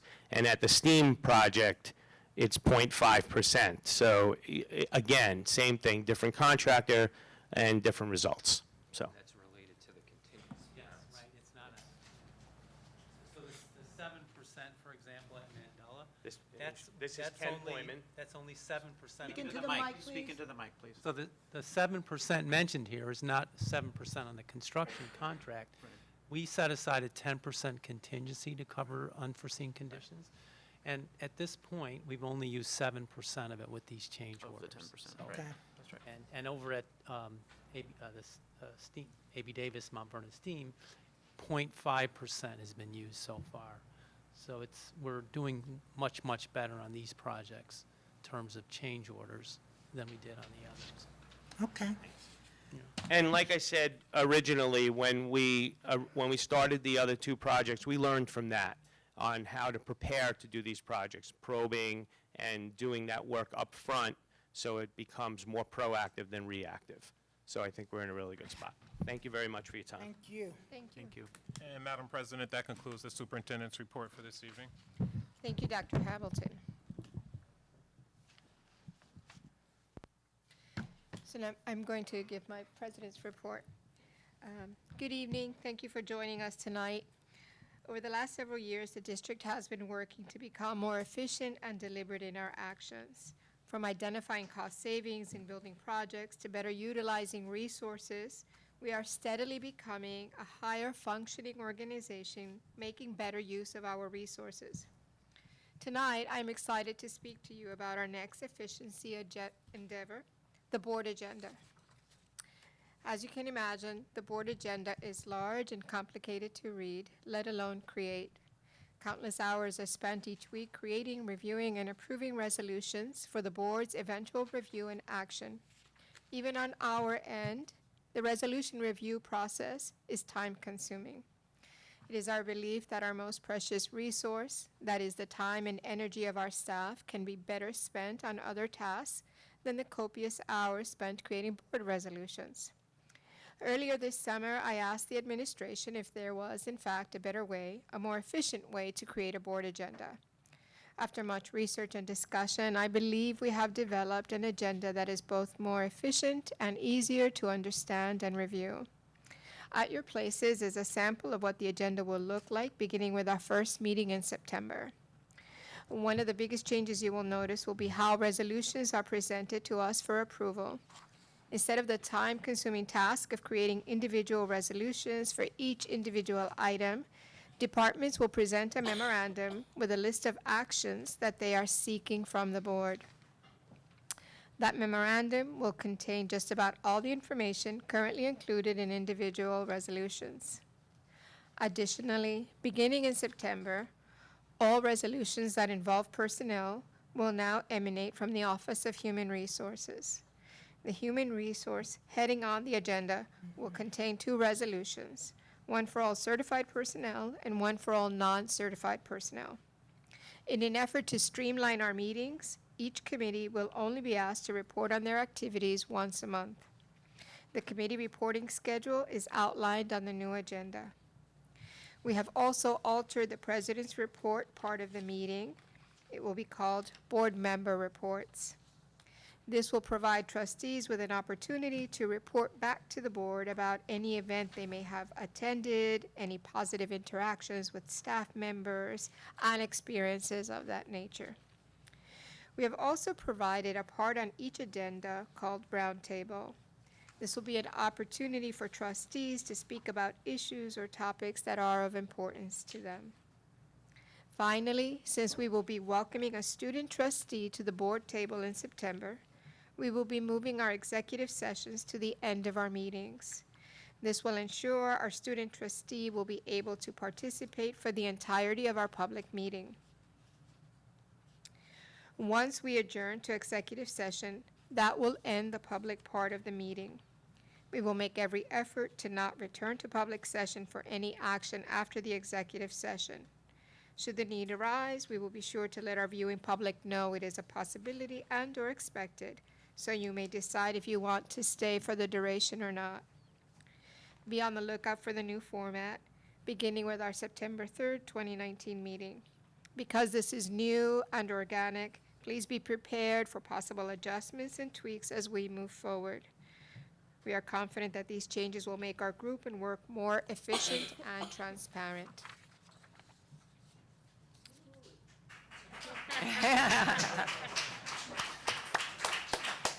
Thank you.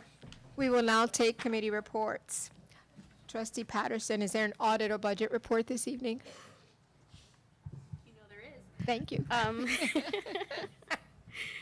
So audit committee, just as a heads up, we are accepting new members, so if anyone is interested, please talk to me and let me know.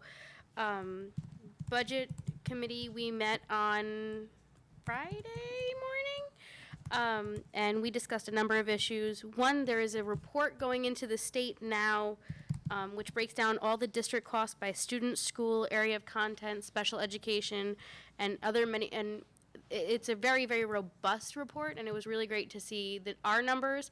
It's also going to be very interesting to see our numbers versus other districts' numbers as those reports come out and they become public knowledge. We looked at transportation, and we're still working on reducing the costs by reducing routes where possible. There's a number of different ideas floating around in district, out of district.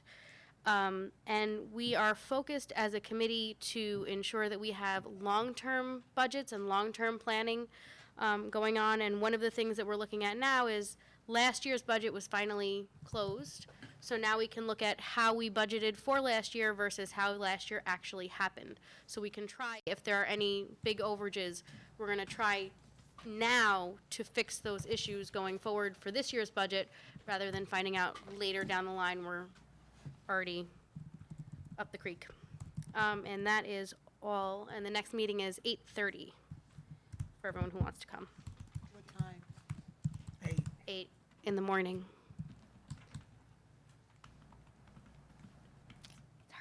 Thank you for your report.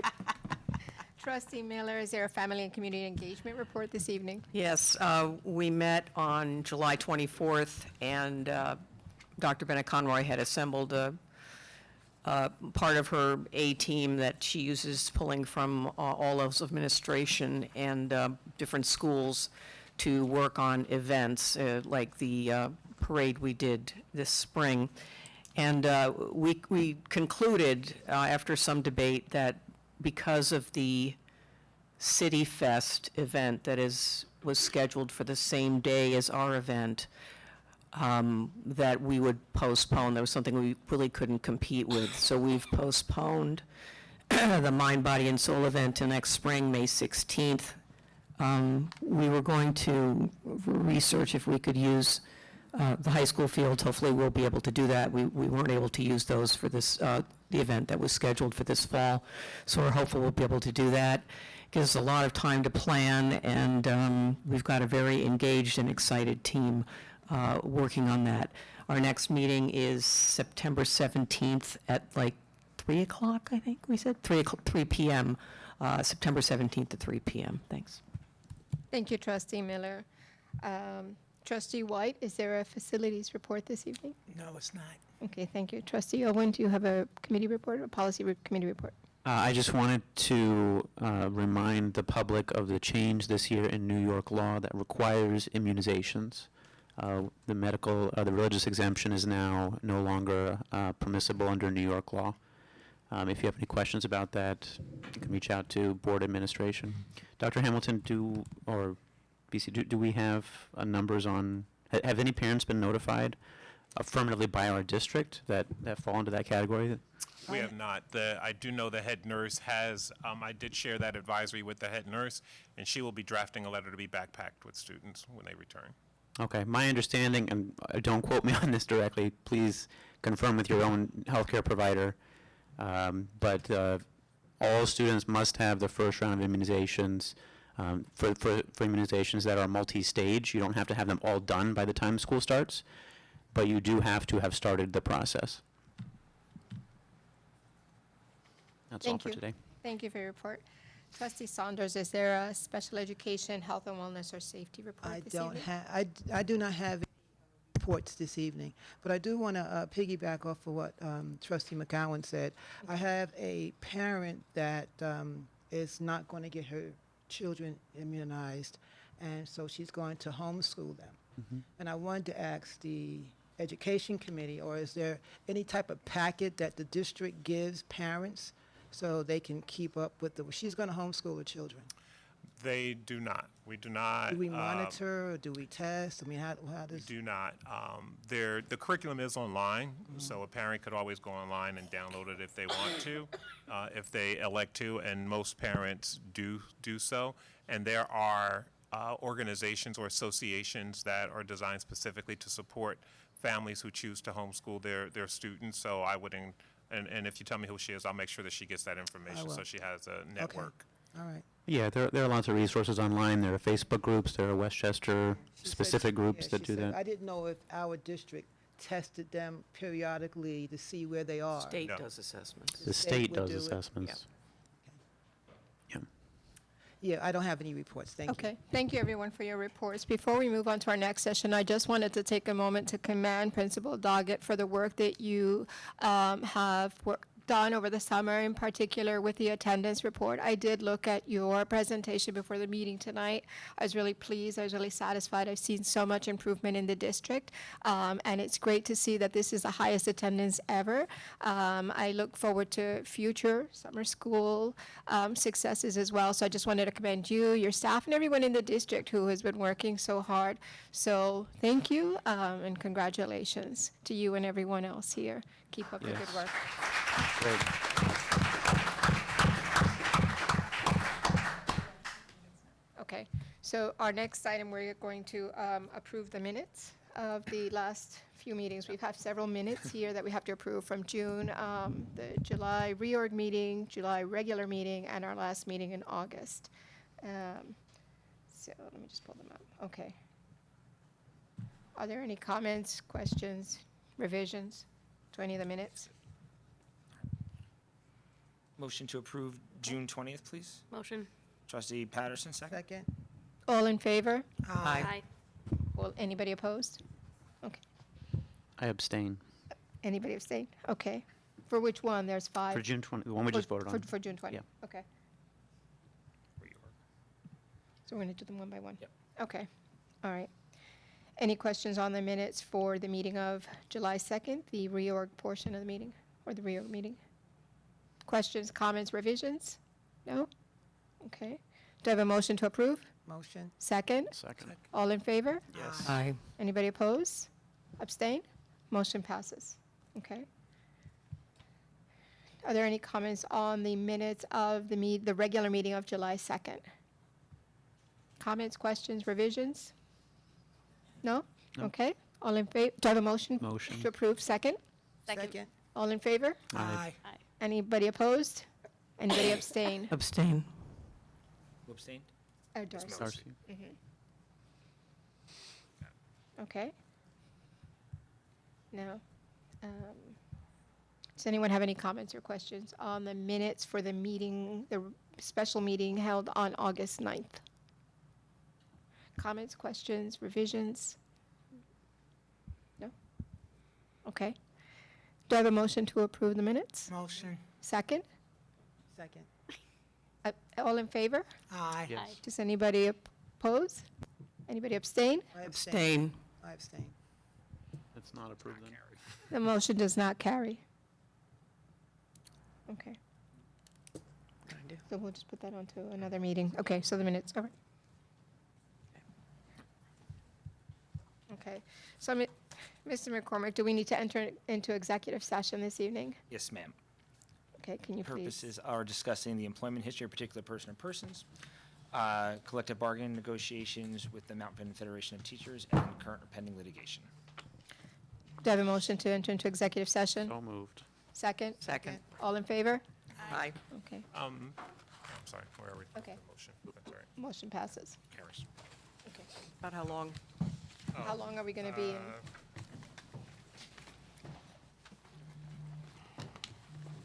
We're probably going to be about an hour. I'm wondering if we should Do the consent do agenda?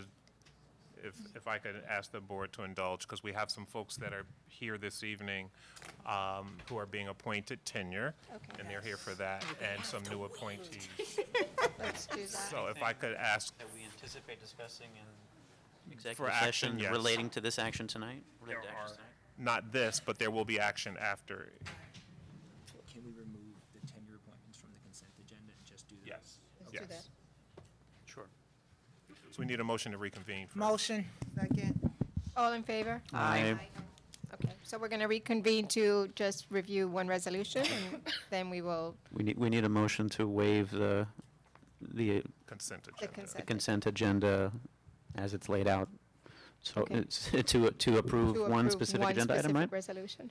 One specific Oh. resolution. No, it's not one, is it? Is that one? It's just, It's just, we're just. Bear with us, public. Just gonna If do we're just one. doing tenure, it's just 10.1. You're right. Oh, right. yeah. And do the parent liaisons, And because I think they're together, correct? All the parent liaisons are I correct. think so. Yes. Can we just do all HR tabs? No, I don't think we can. We can do, it'll take longer to do that on my end. That's Right. up to you. Let's just do the tenure appointments and the. Yes, that's 10.1. Parent liaisons. I think that's, yeah. It's fine. Where are they? Where are the parent Where are the liaisons? parent 8.1, liaisons? sir. 8.1? Oh, they're, because they're Yeah, not the coming. BC. I see, right. Okay. All right, yes. So we'll do 8.1 and 10.1. Okay. Okay, so So we need a motion to. Motion to remove 8.1 and 10.1 from the consent agenda, and to, You don't need a motion to remove it. you don't? Nope. You just pull them all, just like, Well, we do need a motion to do any agenda item on its own before the consent agenda. Anytime we rearrange the schedule, we have to move to approve. waive the normal order Okay. of things, that's all.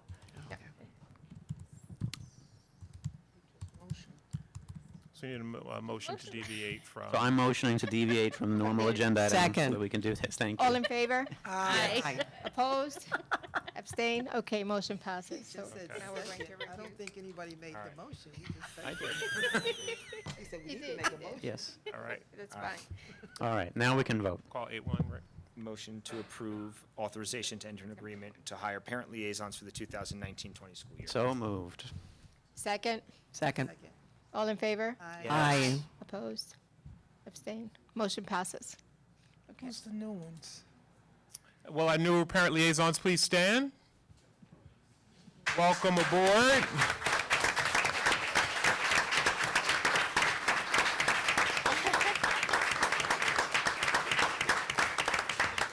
Welcome aboard. You are joining a very elite group of folks who are the backbone of our district. So thank you so much for deciding to be a part of this extraordinary work in this extraordinary place. Thank you. Congratulations. Congratulations. Thank you for coming. Thank you. So do I have a motion to approve Resolution 10.1? Motion. Second? All in favor? Aye. Opposed? Abstain? Motion passes. And will all of our tenure candidates stand up tonight, please?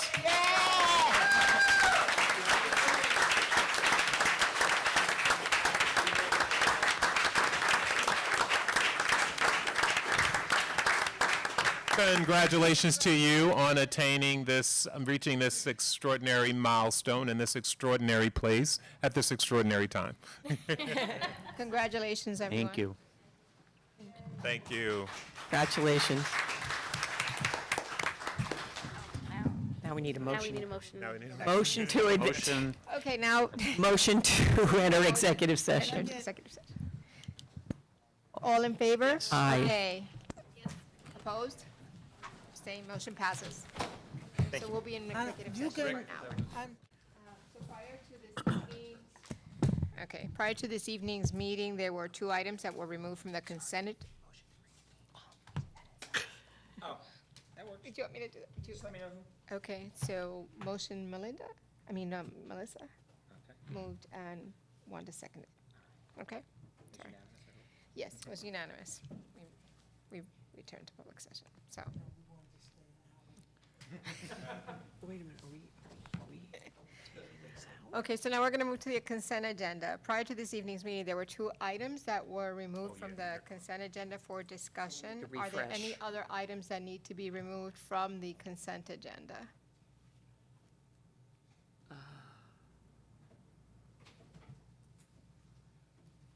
I don't have anything. You might want to ask Melissa. Oh, yeah. okay, let's wait till she comes back. Come on, refresh. I don't know.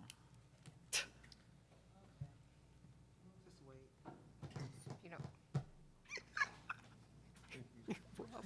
It's a rough crowd. so I ask for your patience while we wait for trustee Munoz Patterson to return. There we go.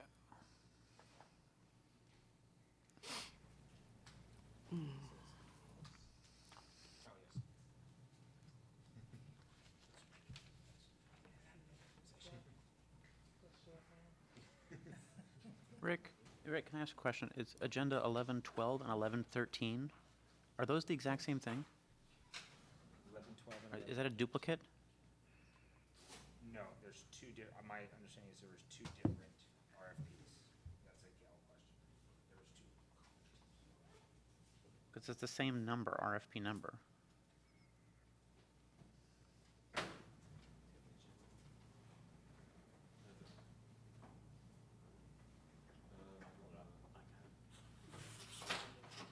Yeah, I'm not working. with One's that. 80,000 and one's 30,000, so they're different amounts, whatever it is. Right. But it's the same RFP number to the same person, right? Unless I'm, Living above disorder. no extra. No, one's for the guidance center, the $80,000 one is for the guidance center. And the other one's for The this, other one is for like disorder. living above disorder, right?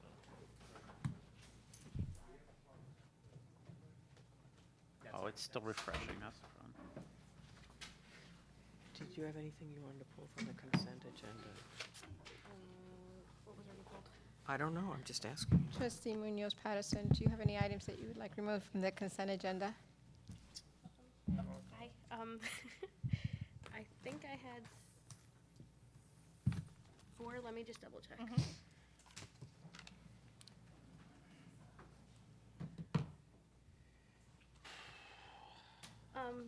7-1, Okay.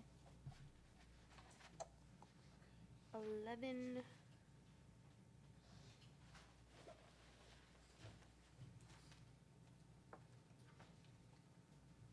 Did you guys pull anything? Nothing. You didn't pull 11:20? It's 11:20. Hi, sorry. Give me a second. I didn't pull that. You didn't want to? Okay. 11:05 and 11:09? I just want to make sure 11.5 is change order 63 and 64. Yep. And then 11:09 is like the 864 Yalta Brothers. Yatza Brothers. Yeah, I mean, we could pull 11:20 to talk about it. I think it should be 12 of them. I'll pull 11:20 too. 11:20 also. Okay. 11.20. General fund transfers. Mhm.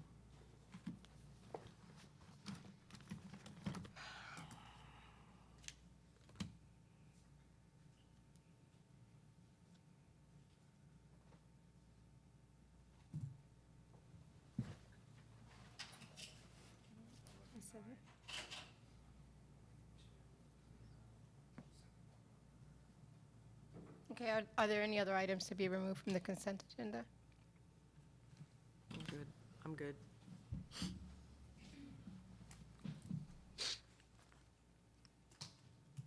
Okay. May I please have a motion to approve the consent agenda as amended? Motion. All in favor? Aye. Aye. Opposed? Abstained? Consent agenda passes. The motion passes, consent agenda is approved. So you could either go down and start with 7.1, or you can do the first two that are listed on there and go back up. Okay.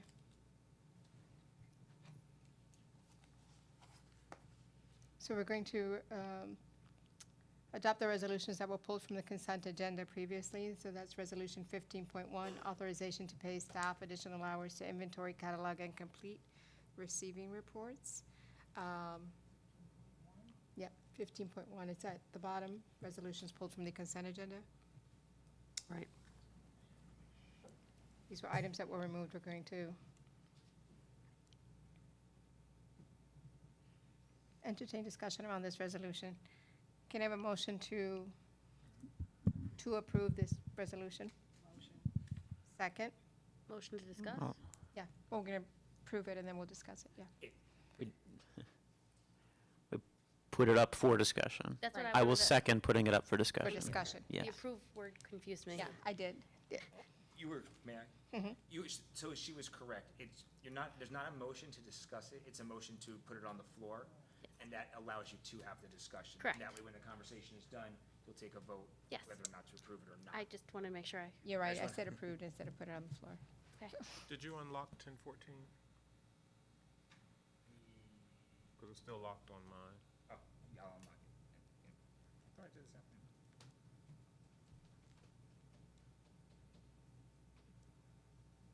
Could trustees see that when they voted? Yes. Oh, okay. We could see it, yeah. Okay. Got it, yeah. Okay, so Okay, so we have a motion and a second. All in favor? Yeah. We did? Yeah. Okay. You're good. Now open up Now, for discussion. okay. Does anyone have any comments about this resolution? Any comments, questions, concerns? Yes, I do. I don't understand why, if school books are the tools of the trade, teachers have to prepare their classrooms, why do we have to pay teachers money to sort school books? Dr. White Wallace, would you mind speaking to this tab?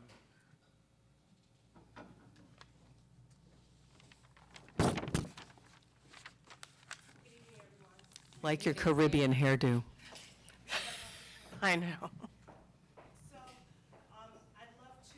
I don't think your microphone is on. Is it? No, I just need the video camera to hear it, that's all. Sounds like this one maybe just needs to be turned up.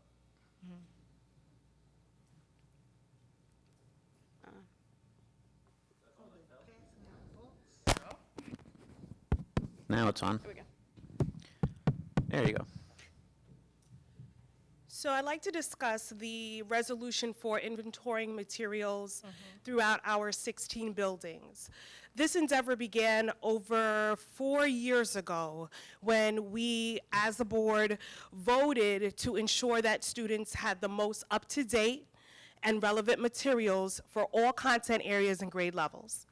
As a result, we are clearly following the board policy to replenish, review, order, and update materials for all grade levels and content areas through the 5-year cycle.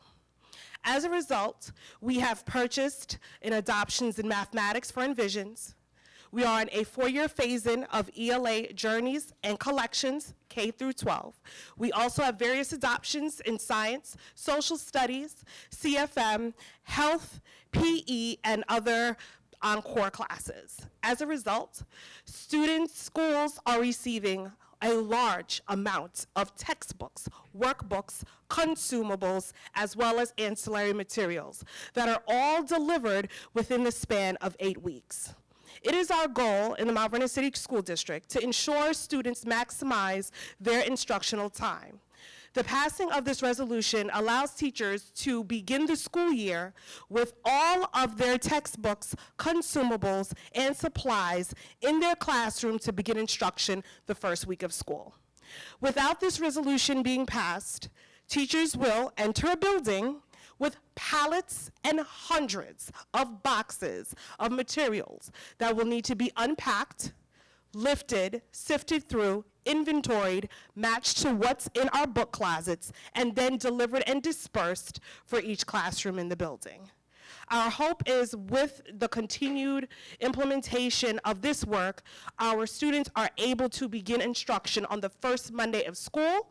All students have all of their materials, desks, and rooms are set up, as well as supporting Mr. Silver's purchasing policy to receive all checked off items and quotes and papers and packing slips from materials to ensure payment within the 30-day window. Is there a reason why Williams has 2 people and every other school has 1? That is a question for Dr. Walton. Oh, that was a sub. That was a sub. It's the same amount of money, though. They're splitting the work. It's not, Oh, I misread that. I see. I see. it's not that it's Okay. the same amount in All each right, I school. misread it. I Can you understand. explain how this tab has been modified from previous tabs? Yes.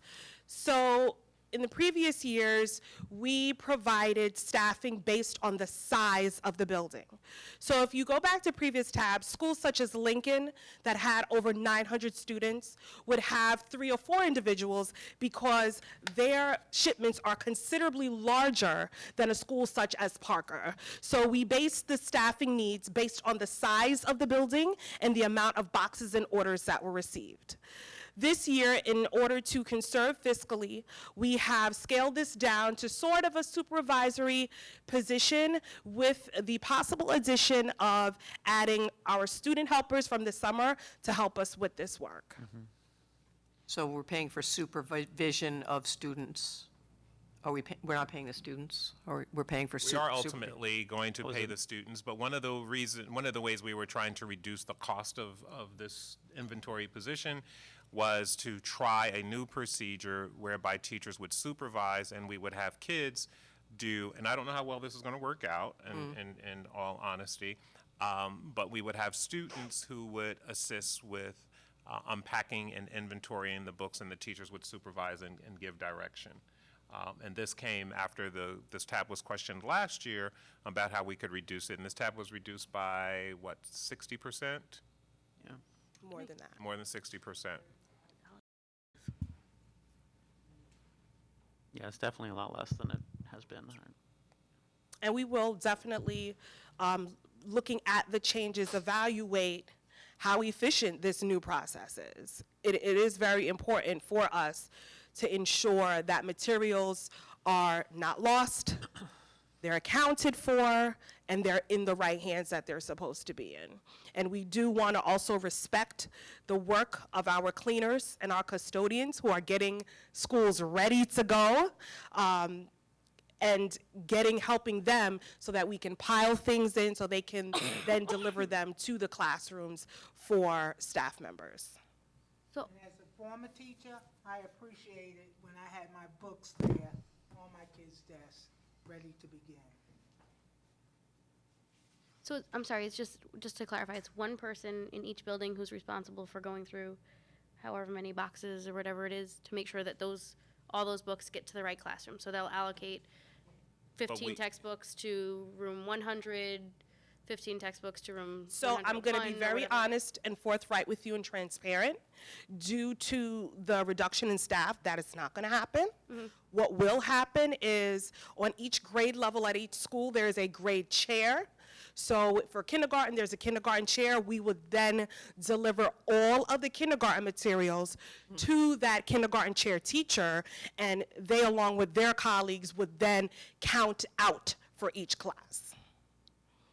Before, when we had additional staffing, we were able to move as well as check against the e-school rosters, count out for classes, as well as store any additional or surplus books that we may have for redistribution across the district or within the school with the additional manpower. But due to us not having that manpower at this time, and it's August 20th, we're really concerned with getting all of the boxes opened, ensuring everything has been delivered, because if there are any discrepancies with the delivery, we then have to begin to communicate with vendors to then get those items shipped and ready for our students.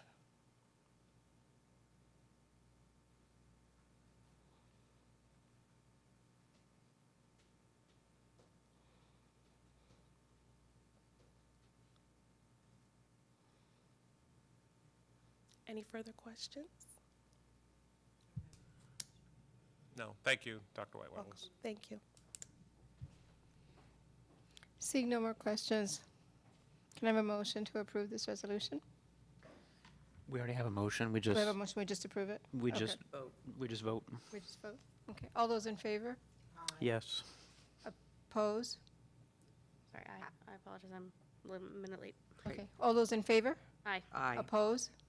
Abstain? Motion passes. Okay. The next resolution that we'll put on the floor is the resolution 15.2. Can I have a motion to put this resolution on the floor for discussion? Motion. Second? Second. All those in favor? Aye. Opposed? Abstain? We don't vote. Oh, we don't, oh, That's okay. sorry. Okay, yeah. Okay. Any comments, questions, concerns about this resolution? Who pulled it? Who pulled it? I didn't pull this. Somebody pull it? Sure, during the pre. And what was this? What was? The This guidance is on the counselors? guidance center, the guidance plan, I'm sorry, developmental guidance plan. I don't think that was the one I meant to pull. No. No, I didn't, this isn't one. This isn't No, one. this isn't one of, no. I'm fine with this one.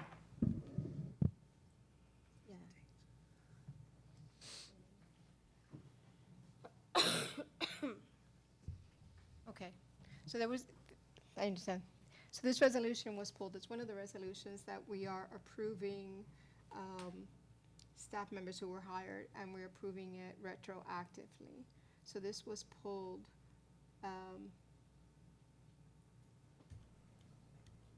Because this was a concern that has been expressed before, and this was something that Oh, is this- trustee Owen mentioned earlier about us approving staff that's hired after the fact retroactively. When we were talking about the summer programs earlier and the fact that we would like to approve the summer programs in January or February, that was a proposal that was made by Principal Doggett in his presentation. And one of the issues that you had raised was the fact that we are often getting resolutions where we're approving hiring of staff that has already occurred and it's after the fact. Oh, that's right, it started So- June 21st. Exactly, Yeah. exactly. So this resolution is asking for approval of staff members who worked during the period of June 17th to June 21st, and today is August 20th.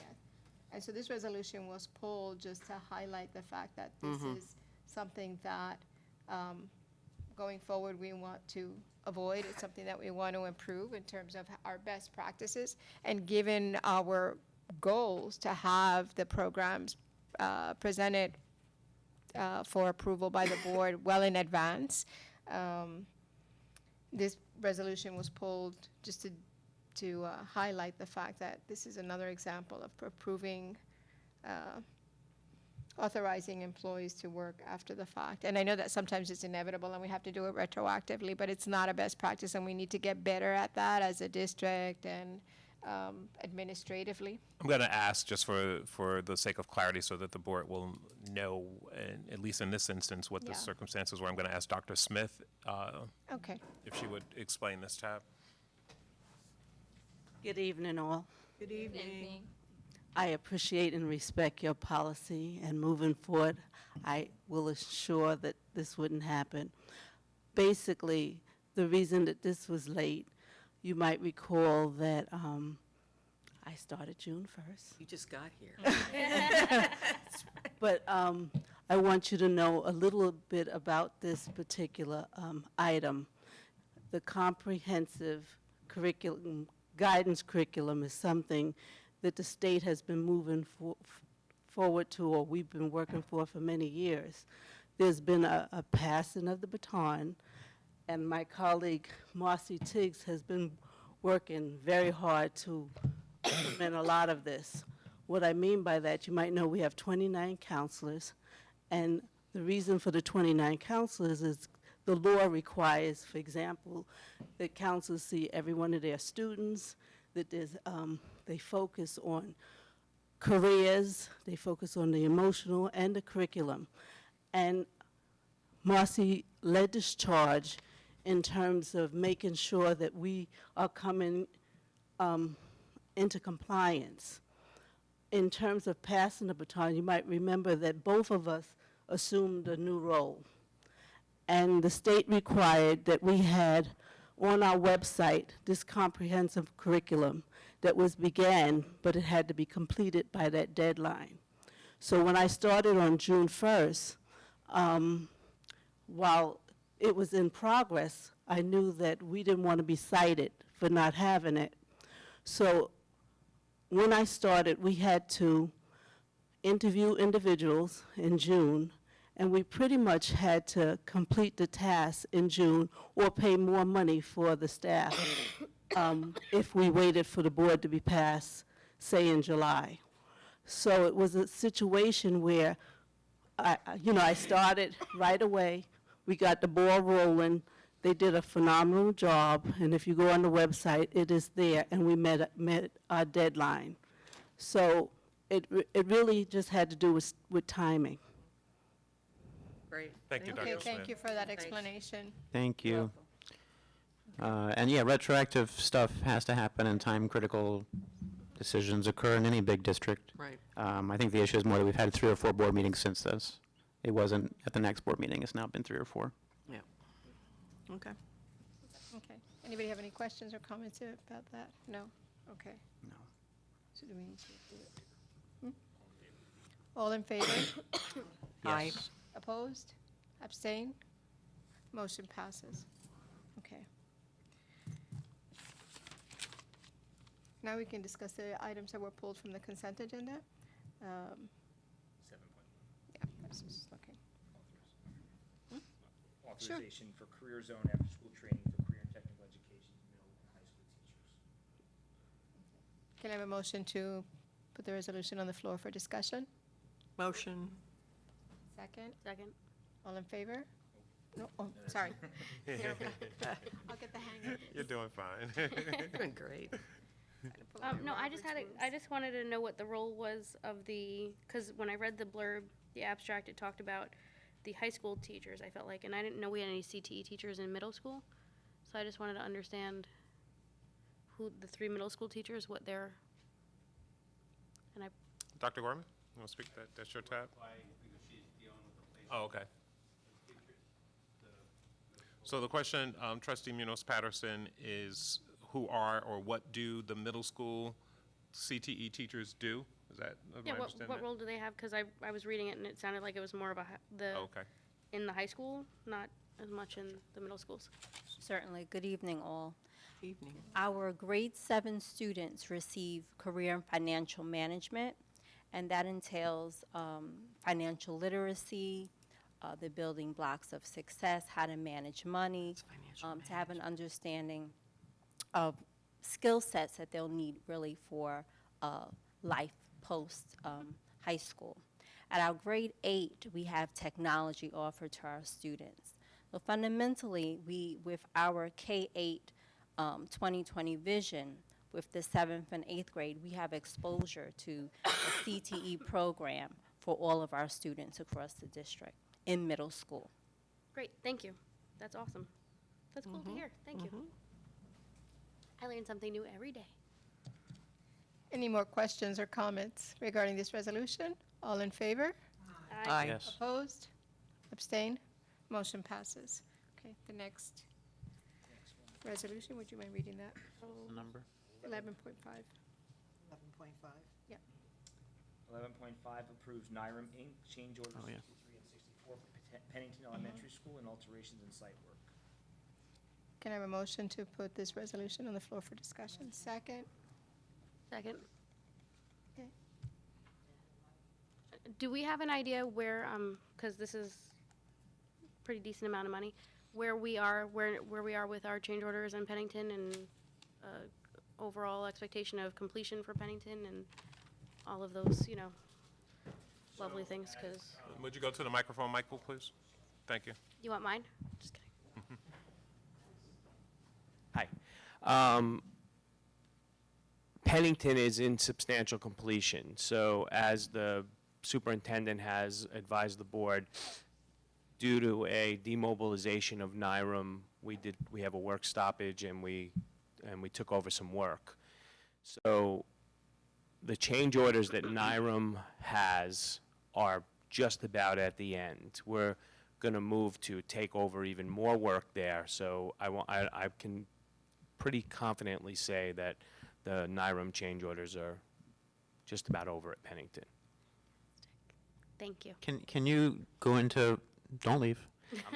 Can you, very specifically, like what is left to do at Pennington before school opens? What work is left? Like where are they at? So the critical path stuff that in order to open Pennington, we met with the fire inspector yesterday, so we have some emergency stuff like lighting and a couple of strobe stuff that we have to take care of.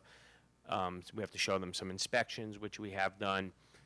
On the site work plan, to open the building, we need the south and north end loops to be completed. That's the stuff that we took over. Some walkways which will establish egress, they will all be done.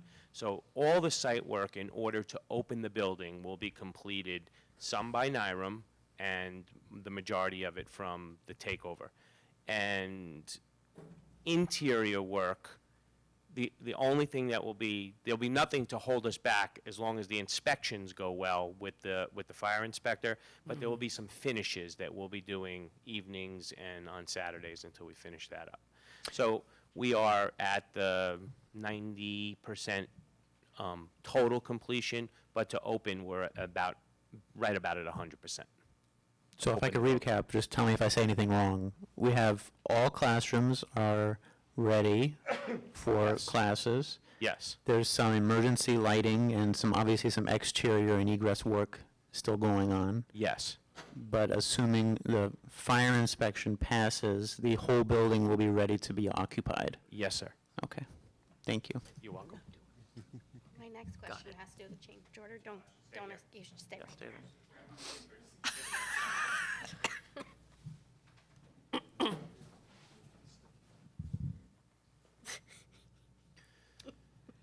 It's on the same one, trustee? No, it's the next. Oh, it's okay. the next one. So we Okay, can- all in favor?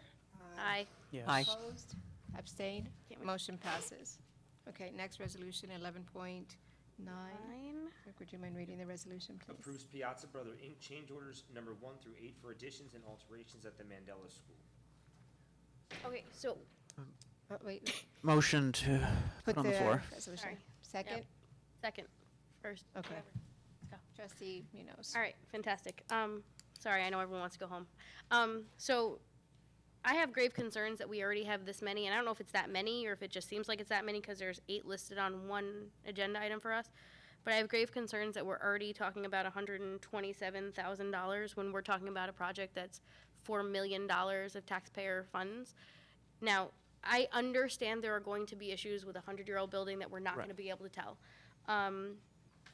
I feel like change order number 5, where we're framing the floor to match, even I can tell you if a floor is not at the same level. Is that what we're like?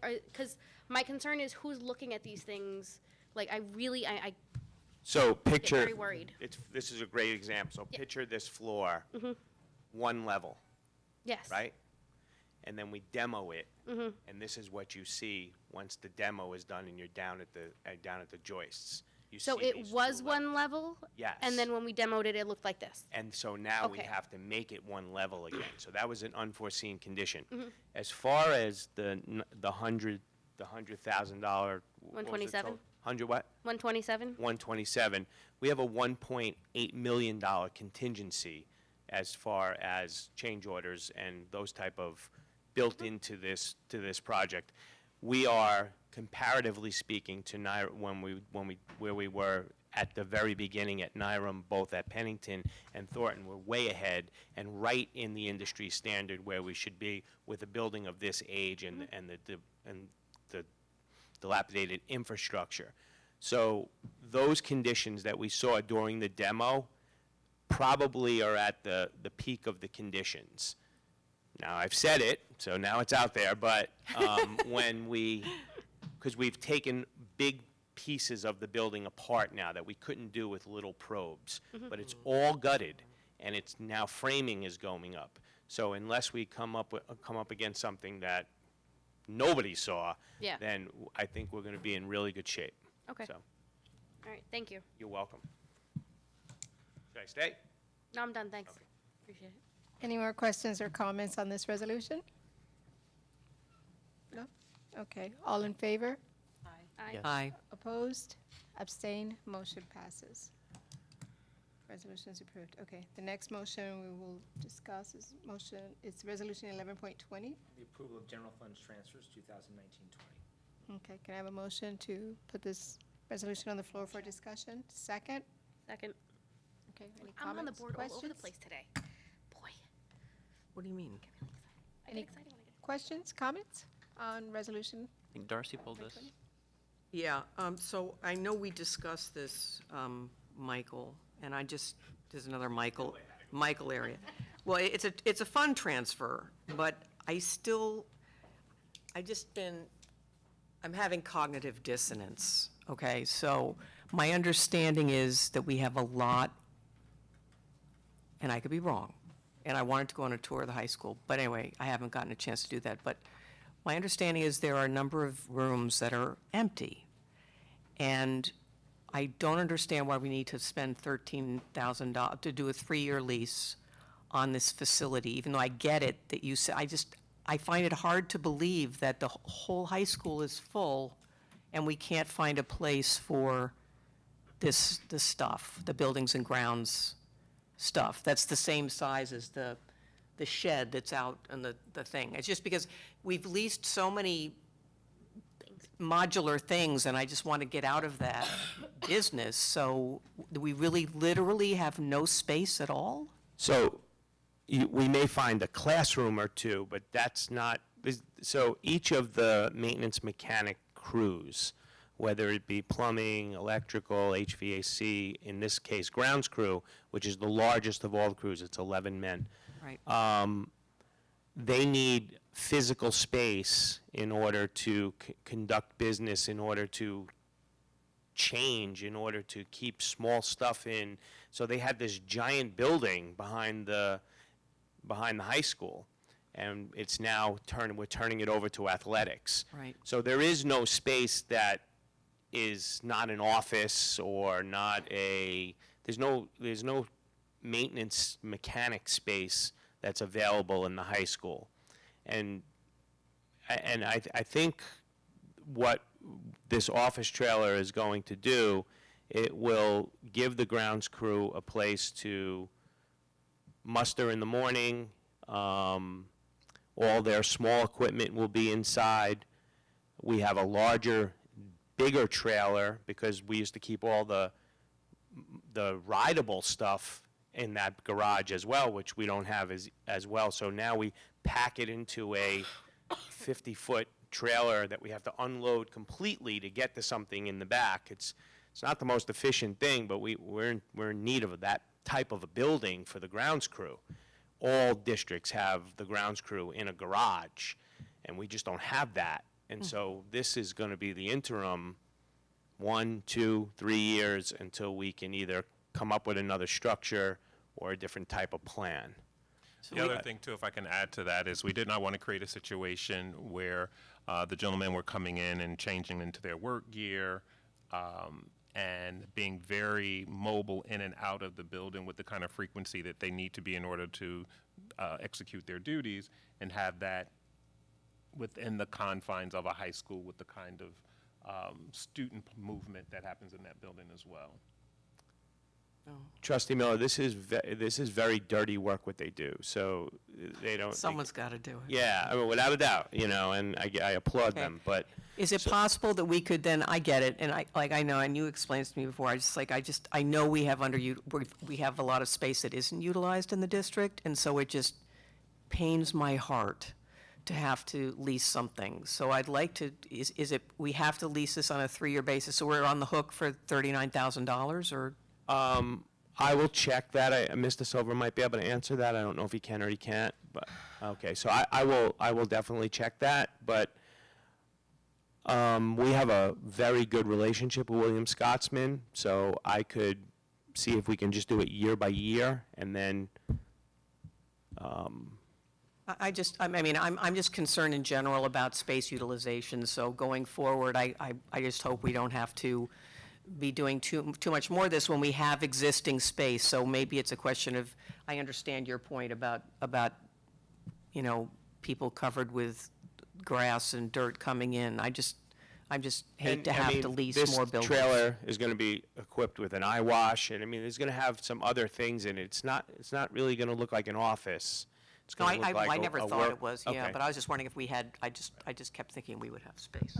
I have a question also. Is there a plan for some long-term remediation of this? I mean, it's something that we're going to need. We're always going to have grounds people. We're always going to have work that needs to be done. And I know that this is an interim measure, but is this something that we can start planning for now so that we can include as part of a multi-year budget and plan and So- have a permanent facility? That's why I stood up. So my thinking is that we need, like other districts have, like what's called a Butler building, which is a small metal building that could be constructed wherever we want it to be and could serve many purposes and would ultimately be cheaper than renting forever. So we will check on the subject of leasing and perhaps consider that for next year, and we'll also find out whether it's aidable. Oh, yeah, like those metal thing, yeah. Like an airport hangar. Mhm. But, yeah. That would make a lot more sense. I just, yeah, okay, great. Thank you. Any more questions, comments, concerns about this resolution? No. All in favor? Yes. Opposed? Abstain? Abstain. Resolution passes. Okay. Right, yeah, it's 5, we have 6. We good? Yay! Okay.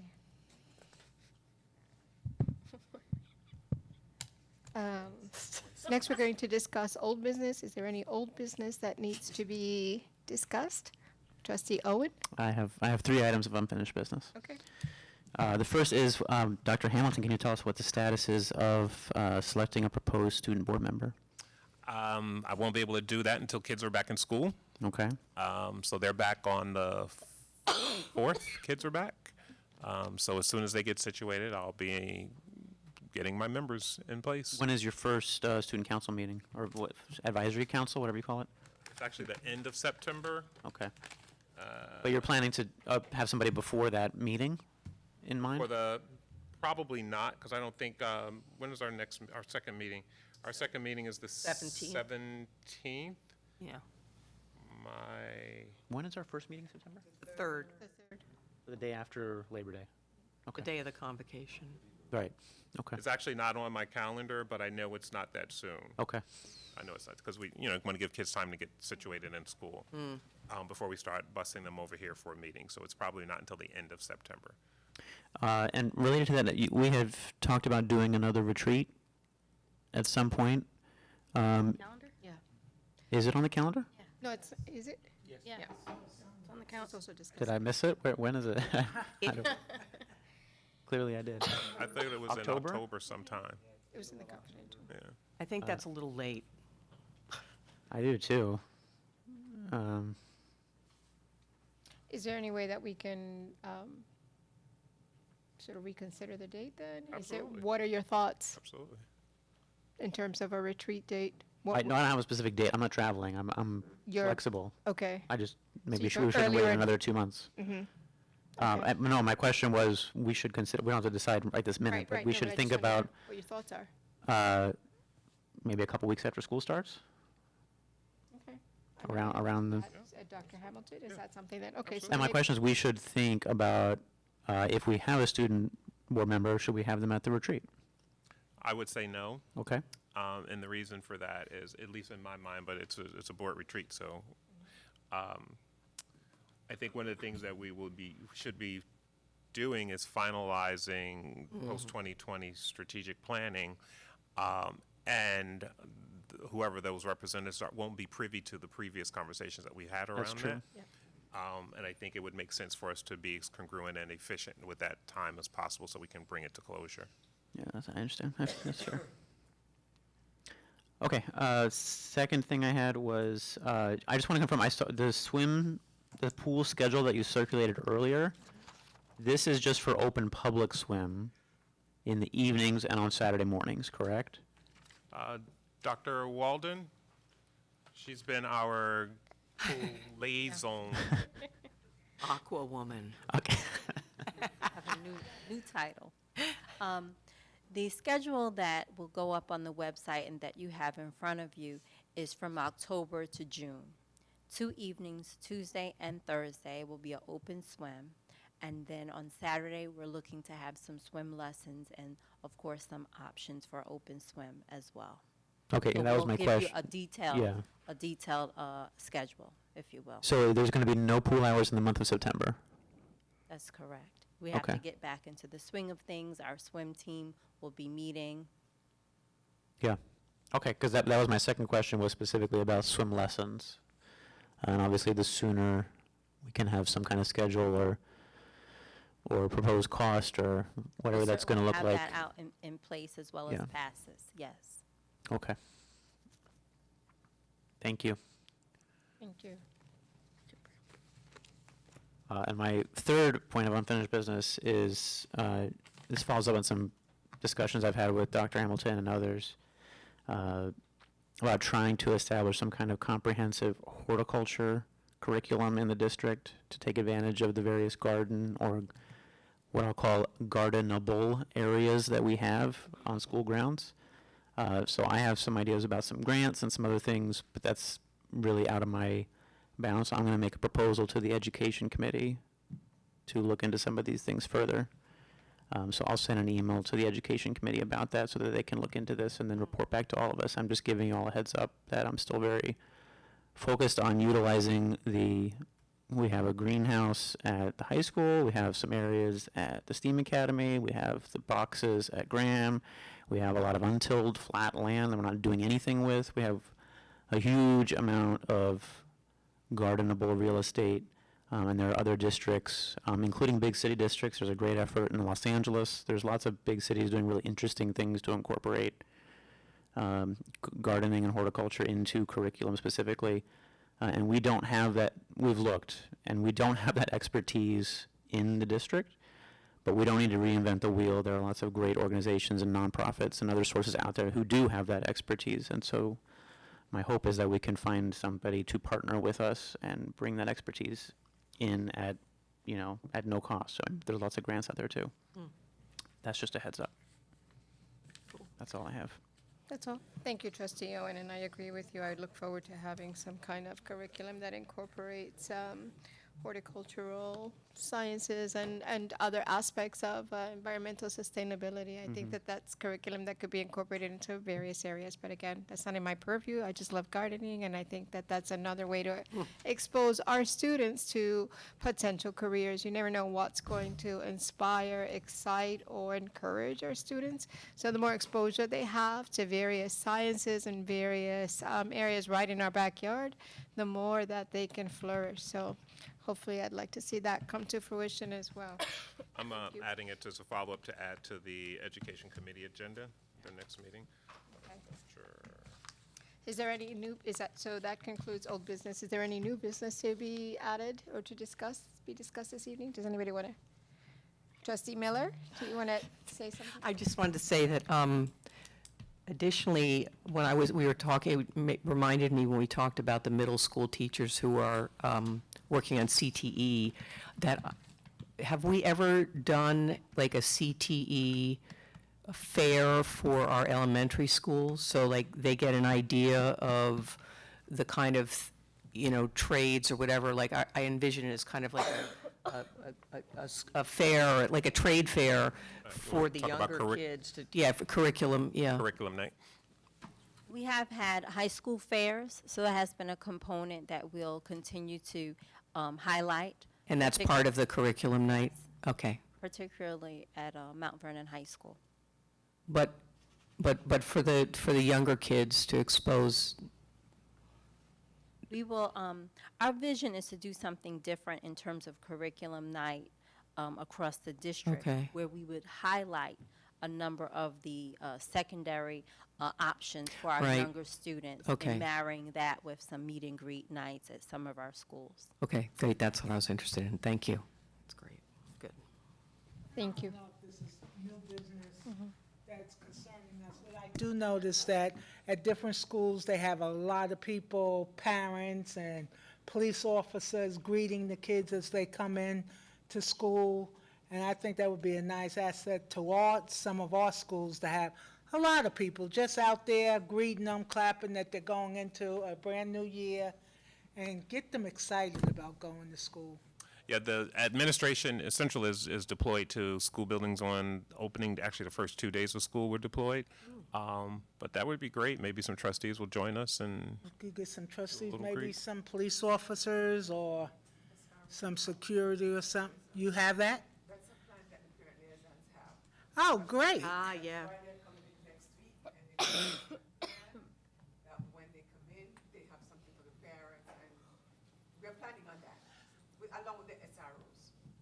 Because I see them at different Great. schools that have already opened, especially in the South, and they look so exciting, the kids are grinning and smiling, so I think that's something to encourage them to have a good year, to see they have a lot of support out there.